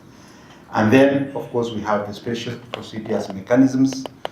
Particularly the special procedures mechanism on Indigenous people is one of the main ones. We now also know that the recommendations coming out of this sometimes gets very difficult to be implemented. We have had discussions, I think, a few weeks ago with the colleagues that are working on this to see how do we make sure that this is, prioritized, particularly for Kenya, where the Indigenous community, the Indigenous Peoples Treaty has not been ratified. Now, within the UN, you know that we have now within the country strategy, the country cooperation framework, what we call the leaving no one behind imperative. That every program within the UN implemented by different agencies must make sure that this principle of leaving no one behind, which also isolates indigenous communities, is considered in every implementation. So we are now also have the opportunity as a fully fledged country office to champion that. We have already made progress. In the last discussion within our country team, we have put it on the table, even before I knew that this report was going to be launched. So on behalf of the Office of the High Commissioner for Human Rights, I want to commit that we will continue to work with all of you. It's a very challenging journey. Some of you, I'm sure you are exhausted fighting for the rights of indigenous peoples. But I want to encourage you to sustain this campaign. To also make you encouraged, you just need to know that you have made a lot of progress. Maybe 10 years ago, nobody would have thought about a specific thematic report like this. It may have been influenced largely by the campaign that you have made. Now we need to move this campaign from boardroom commitments to actual implementation. And that is where I said we need to be very strategic in terms of isolating those recommendations and continue to work with you to see how to put more pressure also on the political leaders. We have also these issues now with Kenya being a very strongly developed system of government. How do we work with the decentralized structures to address some of these? And I've also seen that there are recommendations around that. I also think that as OHCHR, any work that we are working together, Teddy knows very well that we are working with county governments. We need to work with all of you in those counties, especially those marginalized counties, to be able to address this within the county government policy initiatives that are taking place. I don't really want to say much. I just bring you greetings from OHCHR and just to commit that we will continue to work together to drive forward this very important piece of work. Thank you. thank you, Gladys, for speaking very much about your former organization. Thank you. Thank you very much, Charles. It's also a way to make sure that I hold him accountable to continue to support OHCHR. So, Charles, I think now you have no choice but to continue supporting Kenya National Commission on Human Rights. So thank you very much to all of you for coming to join us this morning, this afternoon, as we launch this public inquiry report on the impact of business operations on the human rights of Indigenous people in Kenya, Indigenous peoples in Kenya. We really appreciate the role that each and every one of you has played and will continue to play in advancing the human rights of Indigenous people. Now, allow me to just acknowledge that the choice of Nakuru was very deliberate. And I know that we may not have gotten as many people as we wanted to receive, but we felt that it was very important for us to hold this function in Nakuru and not usually as is done in Nairobi. And the reasons are quite many, but some of them was because that Nakuru is a county that reflects both Kenya's strong development potential, but it also has historical perspective in that a number of Indigenous communities actually come from Nakuru and the neighboring environs. And we know that a lot of the historical injustices and discrimination and violations of Indigenous people can be documented even just from Nakuru County. Before I continue to read my speech, allow me to just ask us to just have 1 minute of silence for our departed late chair, Ms. Roslyn Ogede, and for many reasons. Number one is that in July of 2024, she's the one who launched this public inquiry in Turkana County, and she was even able to chair one of the inquiry panels that went around the country and picking up on information. She listened to testimonies and ensured that the lived experiences of Indigenous people shaped the findings and recommendations in this report. So her untimely passing shortly after the completion of the inquiry left a deep void, but we know that her legacy lives on in every page of this report. So I want us to just have 1 minute of silence just to dedicate this report to her memory.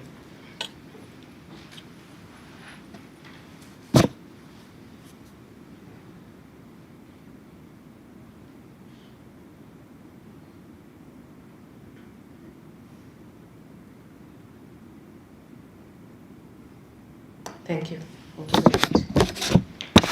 So as we were listening to a lot of the statements that were made to the report, I think we've agreed that we've come from far as Indigenous communities, as Kenyans. And I was just reflecting on the use of the term Indigenous communities and remembering at some point in Kenya, there was a conversation about whether we really have Indigenous communities in Kenya. I don't know if some of you remember that conversation. And I remember being part of a team where a former Minister for Justice, I don't know how many of you were born when we had a Minister for Justice, said there's no Indigenous person in Kenya. We are all Indigenous. You know, said we are all Indigenous, and the meaning that was assigned to being Indigenous was that you were born in Kenya. So if you're born in Kenya, you're Indigenous to Kenya. Yet the meaning of Indigenous people did not tally with the thinking at that particular time. So you can see that we've actually come from far, from when we denied existence to a time when we have policies and legislations that are targeting Indigenous communities. So Kenya as a country has made several legal strides towards the realization of the rights of Indigenous people. And for the first time in 2010, the Constitution expressly recognized the existence of Indigenous people. If you look at Article 56, that requires the state to protect minority and marginalized groups, it has an inference to Indigenous communities. Article 63 recognizes community land ownership, and Article 260 includes hunter-gatherer as a marginalized group. Again, we've heard a lot about the 2016 Community Land Act that was enacted towards allowing communities to register communal land, protect collective land ownership, and the requirement for community consent for land use and for better security for tenure for communally owned lands. Again, in 2025, that's last year, we saw that the state adopted the National Policy on Ethnic Minorities and Marginalized Communities, which really is a government framework to address historical exclusion and ensure equal rights, participation, and development for ethnic minorities, Indigenous people, and marginalized communities. So you'll note that this particular policy, it operationalizes Article 56 of the Constitution of Kenya, which requires affirmative action for marginalized groups, including issues around benefit sharing, community consultations, and access to justice through culturally accepted mechanisms, among other proposals. There's currently a proposed Ethnic Minorities and Marginalized Communities Bill 2025, which we are hoping that our sister agency will also help to push for this. And we've noted that once enacted, that particular act, if it becomes an act, will provide a structured framework to address historical inequalities and operationalize the requirements for free, prior, and informed consent, which ideally is the guiding yardstick for consultations with Indigenous people.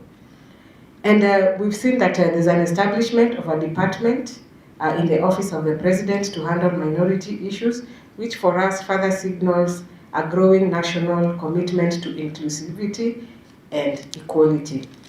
We had actually invited Honorable Loy, who is the head of that department, to be with us today. Unfortunately, he is not here with us today, but we are hoping to have further conversations with that particular office to see how we can ensure that the recommendations that have been issued today do not just remain on paper, but taken into account even as they start the work on the rights of marginalized communities. But as we appreciate and celebrate transition from mere constitutional promises to concrete legal and policy frameworks, our concerns remain. And the concerns, as has been mentioned even by Charles, is the persistent gaps in implementation of Kenya's obligations towards Indigenous people and the lack of a dedicated legislation to better safeguard their rights. I think one of the biggest challenges we suffer in Kenya is really implementation. We cannot complain of lack of legislation. We have good legislations, we have good policies, we have set up institutions. The gap is mainly implementation. And that's where, as a commission, we remain cautiously optimistic that all these recommendations that are given will be translated into lived realities for all. So we appreciate the significant policy and legal progress made towards the right of Indigenous peoples, and we would really urge and implore upon all stakeholders, especially businesses, to look at business and human rights, not just in terms of the cost of doing business, but rather understand integration and inclusivity as a foundation for securing and safeguarding long-term investment. We keep on talking about sustainable development, and I think it's now been understood that investments and development is for people, and we are the people. The Indigenous people are the people. So whenever you're doing your investment plans, you must consider and take into account that you're doing this for people, and you must take into account the feelings of the people. So just looking ahead, we believe that truly sustainable and profitable enterprises are those that respect human rights. Businesses that integrate respect for the rights of Indigenous people into their operations strengthen their social license to operate, to mitigate risk, and to enhance investment certainty.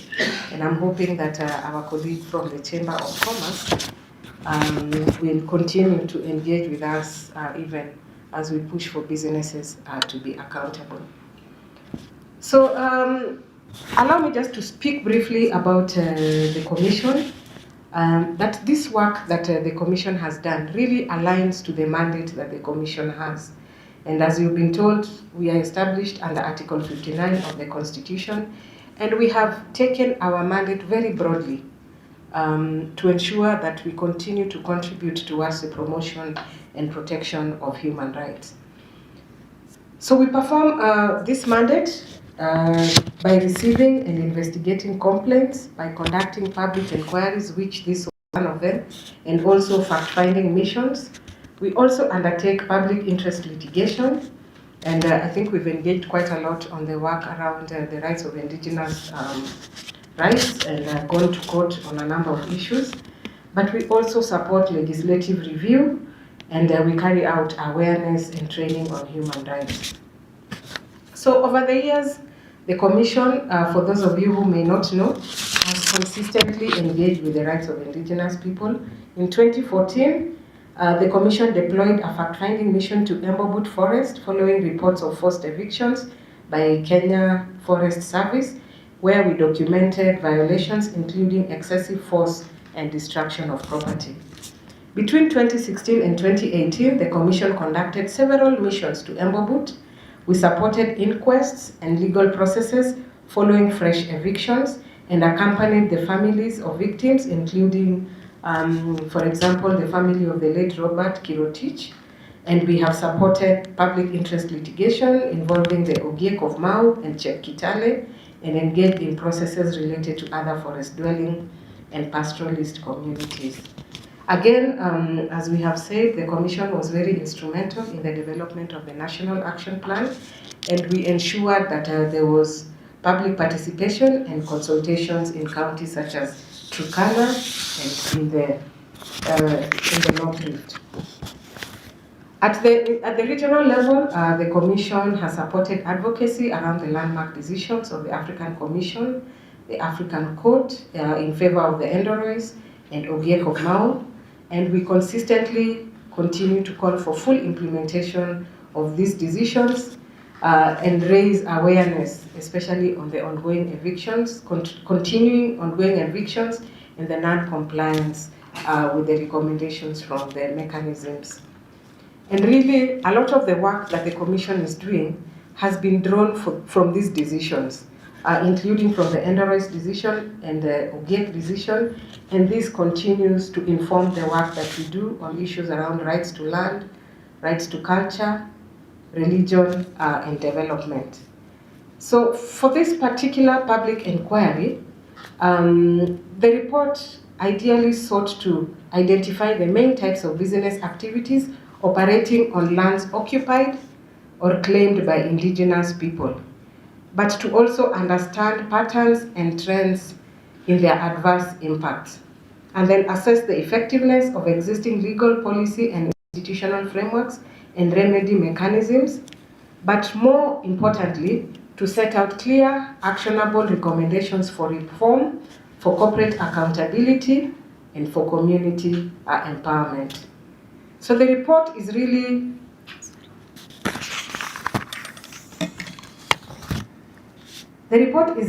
an evidence-based accountability tool and a roadmap for government, for businesses, and other duty bearers on how to respect, protect, and fulfill the rights of Indigenous peoples, especially in the context of business operations. And one of the most profound statements that we had during the inquiry was when an Ogiek elder told the Commission, and I quote, "The land is our mother. When the land is taken, our identity is lost." So these words must continue to guide our policies, our investment, and our conscience. From our interactions with Indigenous peoples, it's not that they're asking for special treatment. They're just asking that please do what the Constitution and what the law has said. The way you implement these rights and apply them to other Indigenous communities, to other communities, please apply them to Indigenous communities. So we are saying that Indigenous people are not obstacles, but they are partners, and they play a key role in Kenya's development. So the Commission is committing today that we will not stop at just documenting these violations. It is not our, we do not want to just have a report and put it in the shelves. I know in Kenya we have many reports. So for us, we are documenting these violations because we want to continue to monitor and report on the implementation. So one of the things we intentionally commit to do is to ensure that we see and have engagements with the various duty bearers to support them to develop clear follow-up frameworks, including public reporting on progress at both national and county level. So in that, we will continue to monitor and report on the implementation of these recommendations. So we commit to ensure dissemination of this particular report. We would have really loved to have, especially the 13 counties that were part and parcel of this inquiry. So we will engage with the county governments and disseminate these reports to the 13 counties that have been adversely mentioned in the report. And this means that we will continue to engage both state and non-state actors to align their laws, their policies and practices with international standards on business and human rights, including ensuring that Indigenous communities have an identity, and I think this was raised, in terms of how Indigenous communities are considered as others, as opposed to considered as mainstream communities in Kenya.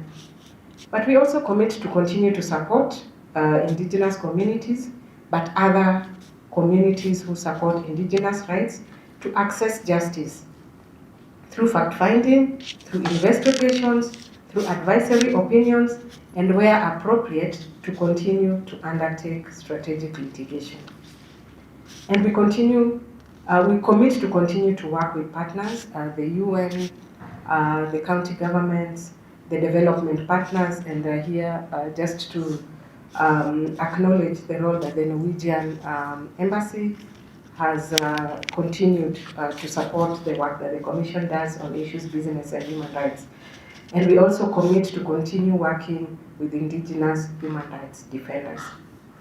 But we also commit to return back to the communities that participated in this inquiry.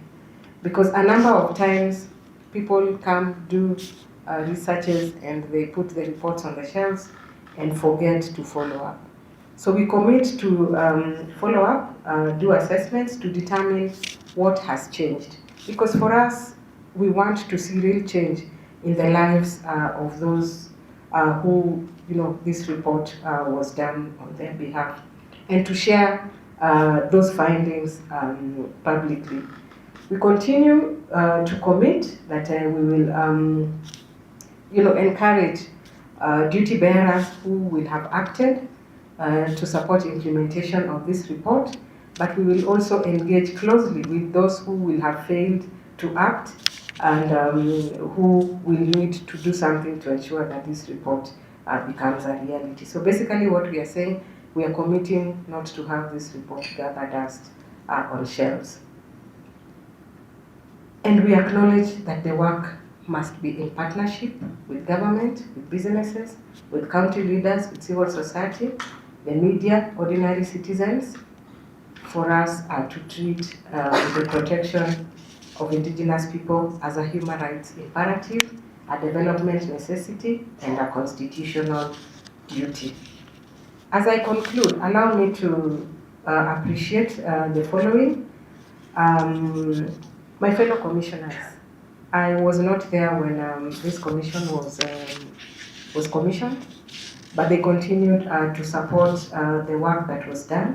So special thanks to the Vice Chairperson, Dr. Raymond Yelis, who then became the acting chair and continued to ensure that there was continuity of work.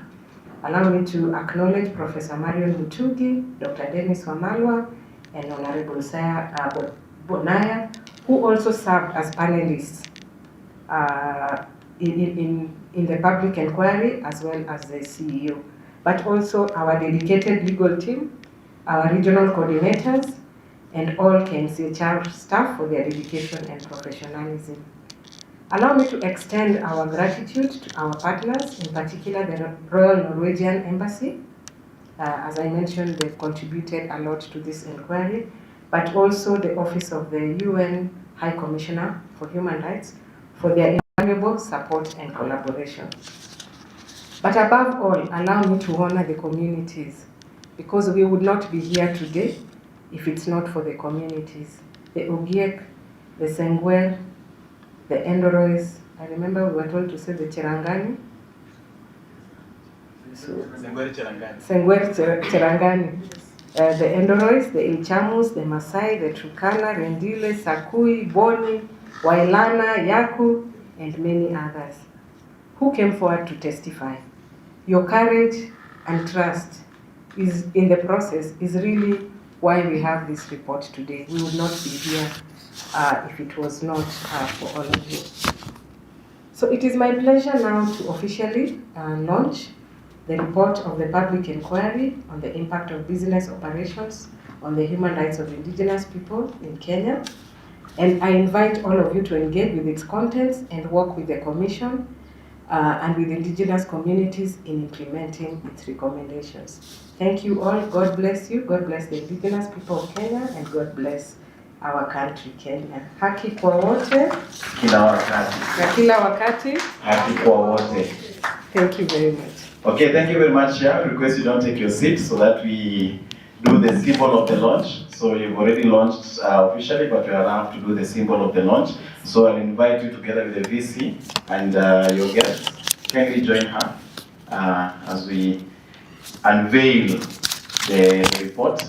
So we're just going to unveil it right now. I'll also welcome a few representatives because will not fit all of us here for the launch. So PHRC, please, the representative, please come.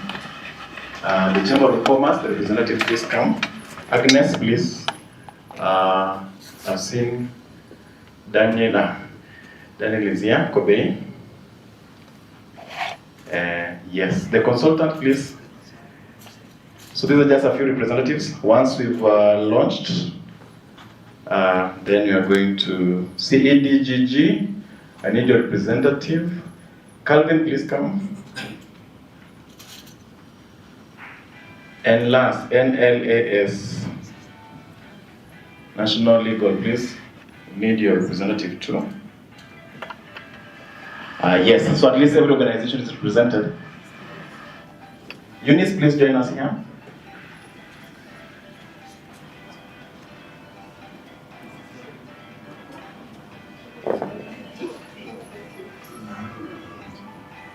Okay, I was inviting them here for the launch. I can see washajipanga wapigwe picha. Na kwa sababu wamejipanga wapigwe tu kwanza. Pigeni hiyo ni yenu. Alafu ndawaambia yangu ni gani.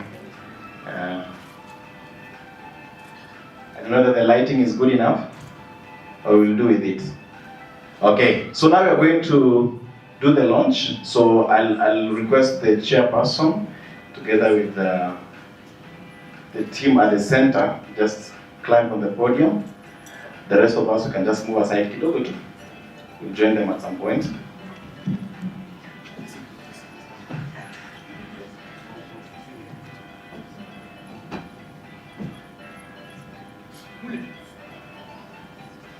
Oh, okay.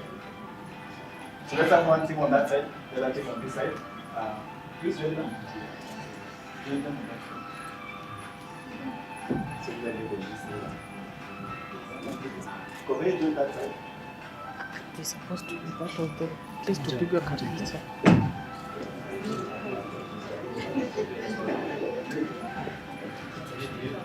So once they've unveiled, we will join them. So you can just move closer. Just move closer. Okay, so we'll do a countdown. Then you're going to to unveil. So no rehearsals for this. You're just doing it. You're not going to have any rehearsal for this. So we'll just do it. So I'll do a countdown. Let us all do a countdown. We start from 5, okay? Okay, let's start. 5, 4, 3, 2, 1, go!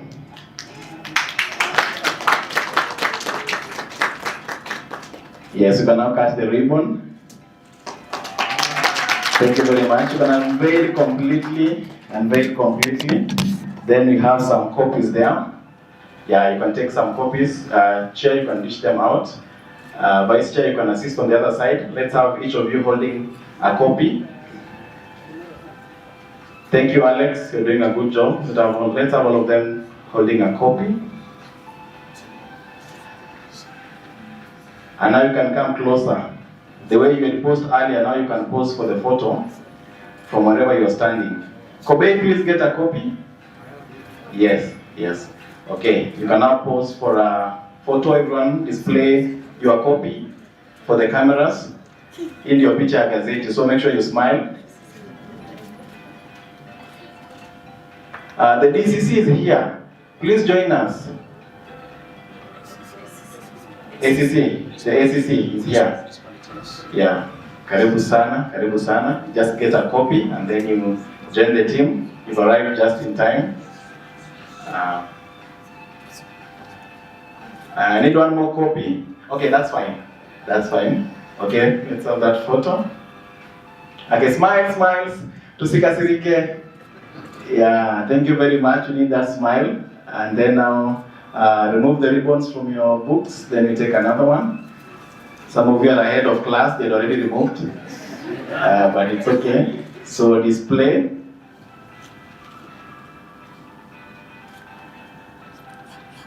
Okay, so it's at this juncture I'll request everyone to get a copy and then we join them. Everyone else, let's get a copy and then we join them. We'll do 2 lines, one down here, one on the podium. So let's do that. One line down here, one on the podium. So tutengeneze line moja hapa. Wengine tutapanda juu. All of us, everyone seated, get a copy and join us. Everyone seated, get a copy and join us. Once we take this photo, we'll be doing the vote of thanks, and then we'll be ready for the media interview.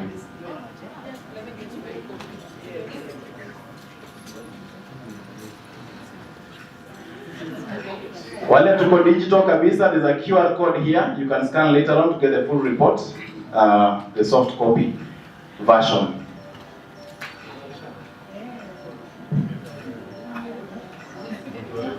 Okay, some people, to join the line at the back, we can push these banners a bit.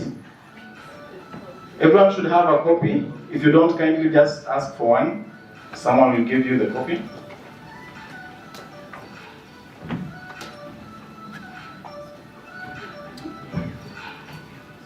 Just fit yourself somewhere. Kuna wale warefu na kuna wale warefu zaidi, hakuna mtu mfupi.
Legal team very fast.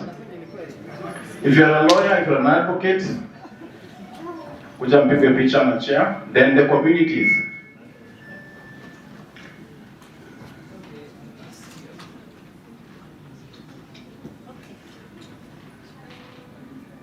Smile for the cameras.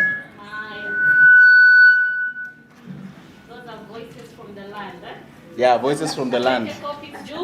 Let's smile. The land speaks, as you will see in the report.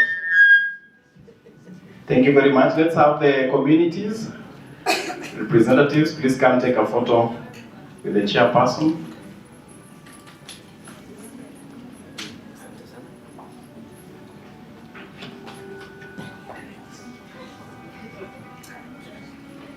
Kobe, kindly join the team.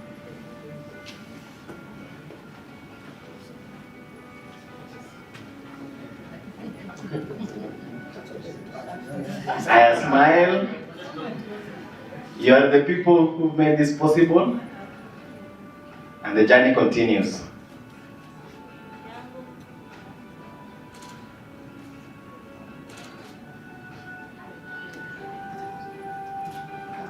Thank you very much. So we need to ensure this report doesn't stay in the shelves. Oh, that's good. Okay. KMCHR staff, please come.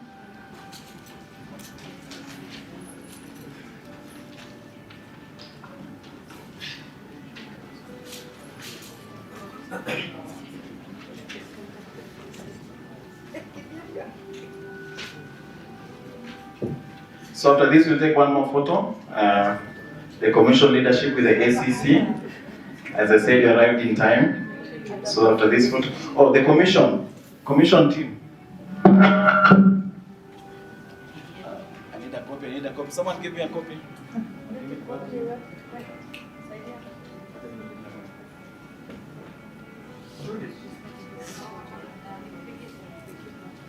Judy.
Meeting with our head of public service, a compulsory one, and I said I must rush here, even though you're waiting now, because what we do as coordinators of national government business is very important, because we are all about safeguarding human rights and including each and every person, including indigenous communities, and respecting their rights. So I am very happy to hear that somebody has taken the step to go further and conduct a study on the impact of business activities people.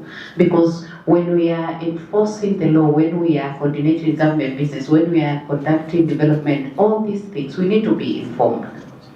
And this, a reading of this, I'm sure, will give me and my bosses a clearer view on how we can move forward and maybe even get to address historical injustices on these indigenous people and mitigate the impact, the negative impacts of business activities on the minorities and indigenous communities. Thank you so much for the invite, and thank you so much for the effort it took to put this together. Be assured that I take a few copies for myself and for my bosses, and henceforth some of the recommendation, and whatever we can do, we'll put it into the practice locally, and maybe when we need support from headquarters, we'll request for the same. Thank you so much. Thank you very much. Fikisha Salam will send you the few copies and also the soft copy. Nowadays we are very digital. Our chairperson keeps reminding us to reach out to the young population, and they are very digital. So that's why we have the QR code. We'll still project it here for you to scan, and you can still send your soft copy so that you can read at your own comfort and convenience. So you say this report is not going to the shelves, yeah? Tell your colleague when you get karibu na mwambie hii haiendi kwenye rafu. Unajua rafu ni shelf, yeah? Haiendi kwenye rafu, sawa? It has to be implemented. We are going to ensure that it will be implemented, and that's our role. All of us in this room today. So the QR code will be there for you to get the report. Let's continue this conversation online. We will tag the organizations as we post. Keep that conversation going. So I'm going to invite my colleague Alex for the vote of thanks. Immediately he finishes, we'll have an interview here for the media. The rest of us will be welcome to take lunch on ground floor, but the chairperson and a few others will remain here just for a short media interview. So Alex. Mabibi na mabwana, itifaki zote zikizingatiwa. Hamjambo. Now, I'm not going to take too much of your time. Vote of thanks is the easiest assignment in this entire lodge. So, watu wetu wa kiasili, indigenous people, wanaitwa watu wetu wa kiasili. You are the reason why we are gathered here today, and shukrani zetu tele. Kwa wale ambao tulikuja kwenu kwa ground na mkakuja kwa inquiry yetu, thank you for hearing us and coming to present your views. And the chairperson has committed that tutarudi tena kule kwenu to disseminate the report. Ndio. Thank you so much watu wetu wa kiasili. Wangapi watu wetu wa kiasili wako hapa kwa mkutano? Kinueni mikono juu tafadhali. Wapigeni makofi. Thank you so much for making the travel from wherever places. Najua kuna watu wa Chepkitale, watu kutoka Naswet. Nimesikia wapi kwingine? Marioshoni, wapi kwingine? Baringo, asanteni sana. So the rest wanafuata sasa, hao ni watu very easy kuwashukuru. So our partners from the civil society, we thank you so much. Masese and Nicole made the remarks on your behalf. Asanteni sana for always joining our activities. The Kenya National Chamber of Commerce and Industry, represented by the county manager, our able Jenzi? Yes, asante sana Njeri. Then, sometimes this group is forgotten. The members of the fourth estate. Asanteni sana, the media, from joining us and always hearing our call to come and join us. Then we come to the government agencies. Thank you, Madam ACC, for coming even in the last minute. Asante sana. Our sister commission, the NGEC, asante sana, Madam Maniki. Pass our regards to your leadership and the CEO as well. Then our development partners. They were mentioned in this chairperson speech, OHCHR and the Royal Norwegian Embassy. Thank you so much for always supporting the work of the Commission. Then the consultant. Lead consultant is here. Second consultant is here as well. Thank you so much for helping us develop such a strategic document, which will influence policies not just today and many years to come. Then finally, colleagues at the Kenya National Commission Human, tume yenu. Mnajua kwamba ni tume yenu? Ni tume yenu. Imetengenezwa katika katiba ihudumie wananchi wa Kenya. So ni tume yenu. Always claim ownership ya tume yenu. So tume ya kitaifa ya kutetea haki kibinadamu kiongozwa na mwenyekiti hapa Bi Clarice Okanga, alafu naibu mwenyekiti Daktari Raymond Nyeris na wafanyikazi wengine wote. Niwele mikono pale mko. Wapigeni makofi tafadhali. Cyrus and team have spent sometimes sleepless nights trying to put all the logistics together, putting the report together. So pass a hand to Cyrus, please. Pigeni Cyrus makofi. Cyrus for office tunamwitaga indigenous person, na si kwa baya, because he is our lead technical person, indigenous person. And I can attest from this meeting kwamba clearly Madam from Chepkitale amesema wewe ni boss wao, si ndio? Yes. Finally, just a small housekeeping rules to Besema. Please ensure that you've registered with our Phoebe at the back, and lunch will be served at the main restaurant downstairs. So ensure that you picked a meal card from Phoebe. With that, back to you, Mole, for word of prayer. Sawa, thank you very much. Tumpigie makofi yake. Na amezungumza Kiswahili kizuri. Tunasema Kiswahili kitukuzwe kwa maendeleo endelevu. Amefanya kazi nzuri pale. Kwa hiyo sasa nitakuwa nikimkaribisha Agnes atufungie kwa maombi, na kabla atufanye hivyo kuna picha moja tu ambayo nitaomba tupige. From wherever you are, just lift your report. Hivyo tu mahali uko. We need to capture each of us with their report. Can we just raise it up? Let me give room. Nani ana report? I'd like to see everyone with their own report. Yeah. Thank you very much. Then Agnes can say a word of prayer. And you smile. Usinue report kama umekasirika. Tunaenda lunch. So Agnes atashukuru pia kwa chakula. Huwa tunasema tuombei chakula. Chakula kina mahitaji. Si ni kweli? Ni kushukuru kwa chakula. Karibu Agnes. So tusimame wote, na tunaposimama itikia tu hii pambio kidogo ama wimbo kidogo. We are saying thank you Jesus. We are saying yes you Jesus. Thank you my Lord. Tusimame wote tuombe, kwa sababu tufunga mkutano na pia tushukuru kwa mkutano ambao umekuwa mzuri. Basi tuombe. Mungu Baba, Mungu Mwenyezi uishi milele, tunakuja mbele zako Baba. Tunakushukuru Mungu wetu, maana imegharimu wewe Baba tuifike umbali huu umetufikisha Mungu wetu. Asante Baba kwa sababu ya kuwa na hekima, kuwapa hekima tume hii ambaye imefanya kazi hii kwa muda mrefu Baba, na hata tumefikia siku ya leo. Tunasema sifa na shukrani zikurudie. Najua iligharimu wewe Mungu wangu ukafanya pamoja nao, ukawapa hekima na maarifa, maana walikuwa wanashughulikia kwa ajili ya watu wako uliowaumba kwa mfano wako. Kwa hivyo Mungu, hatuna budi kusema sifa na shukrani zikurudie Baba wetu.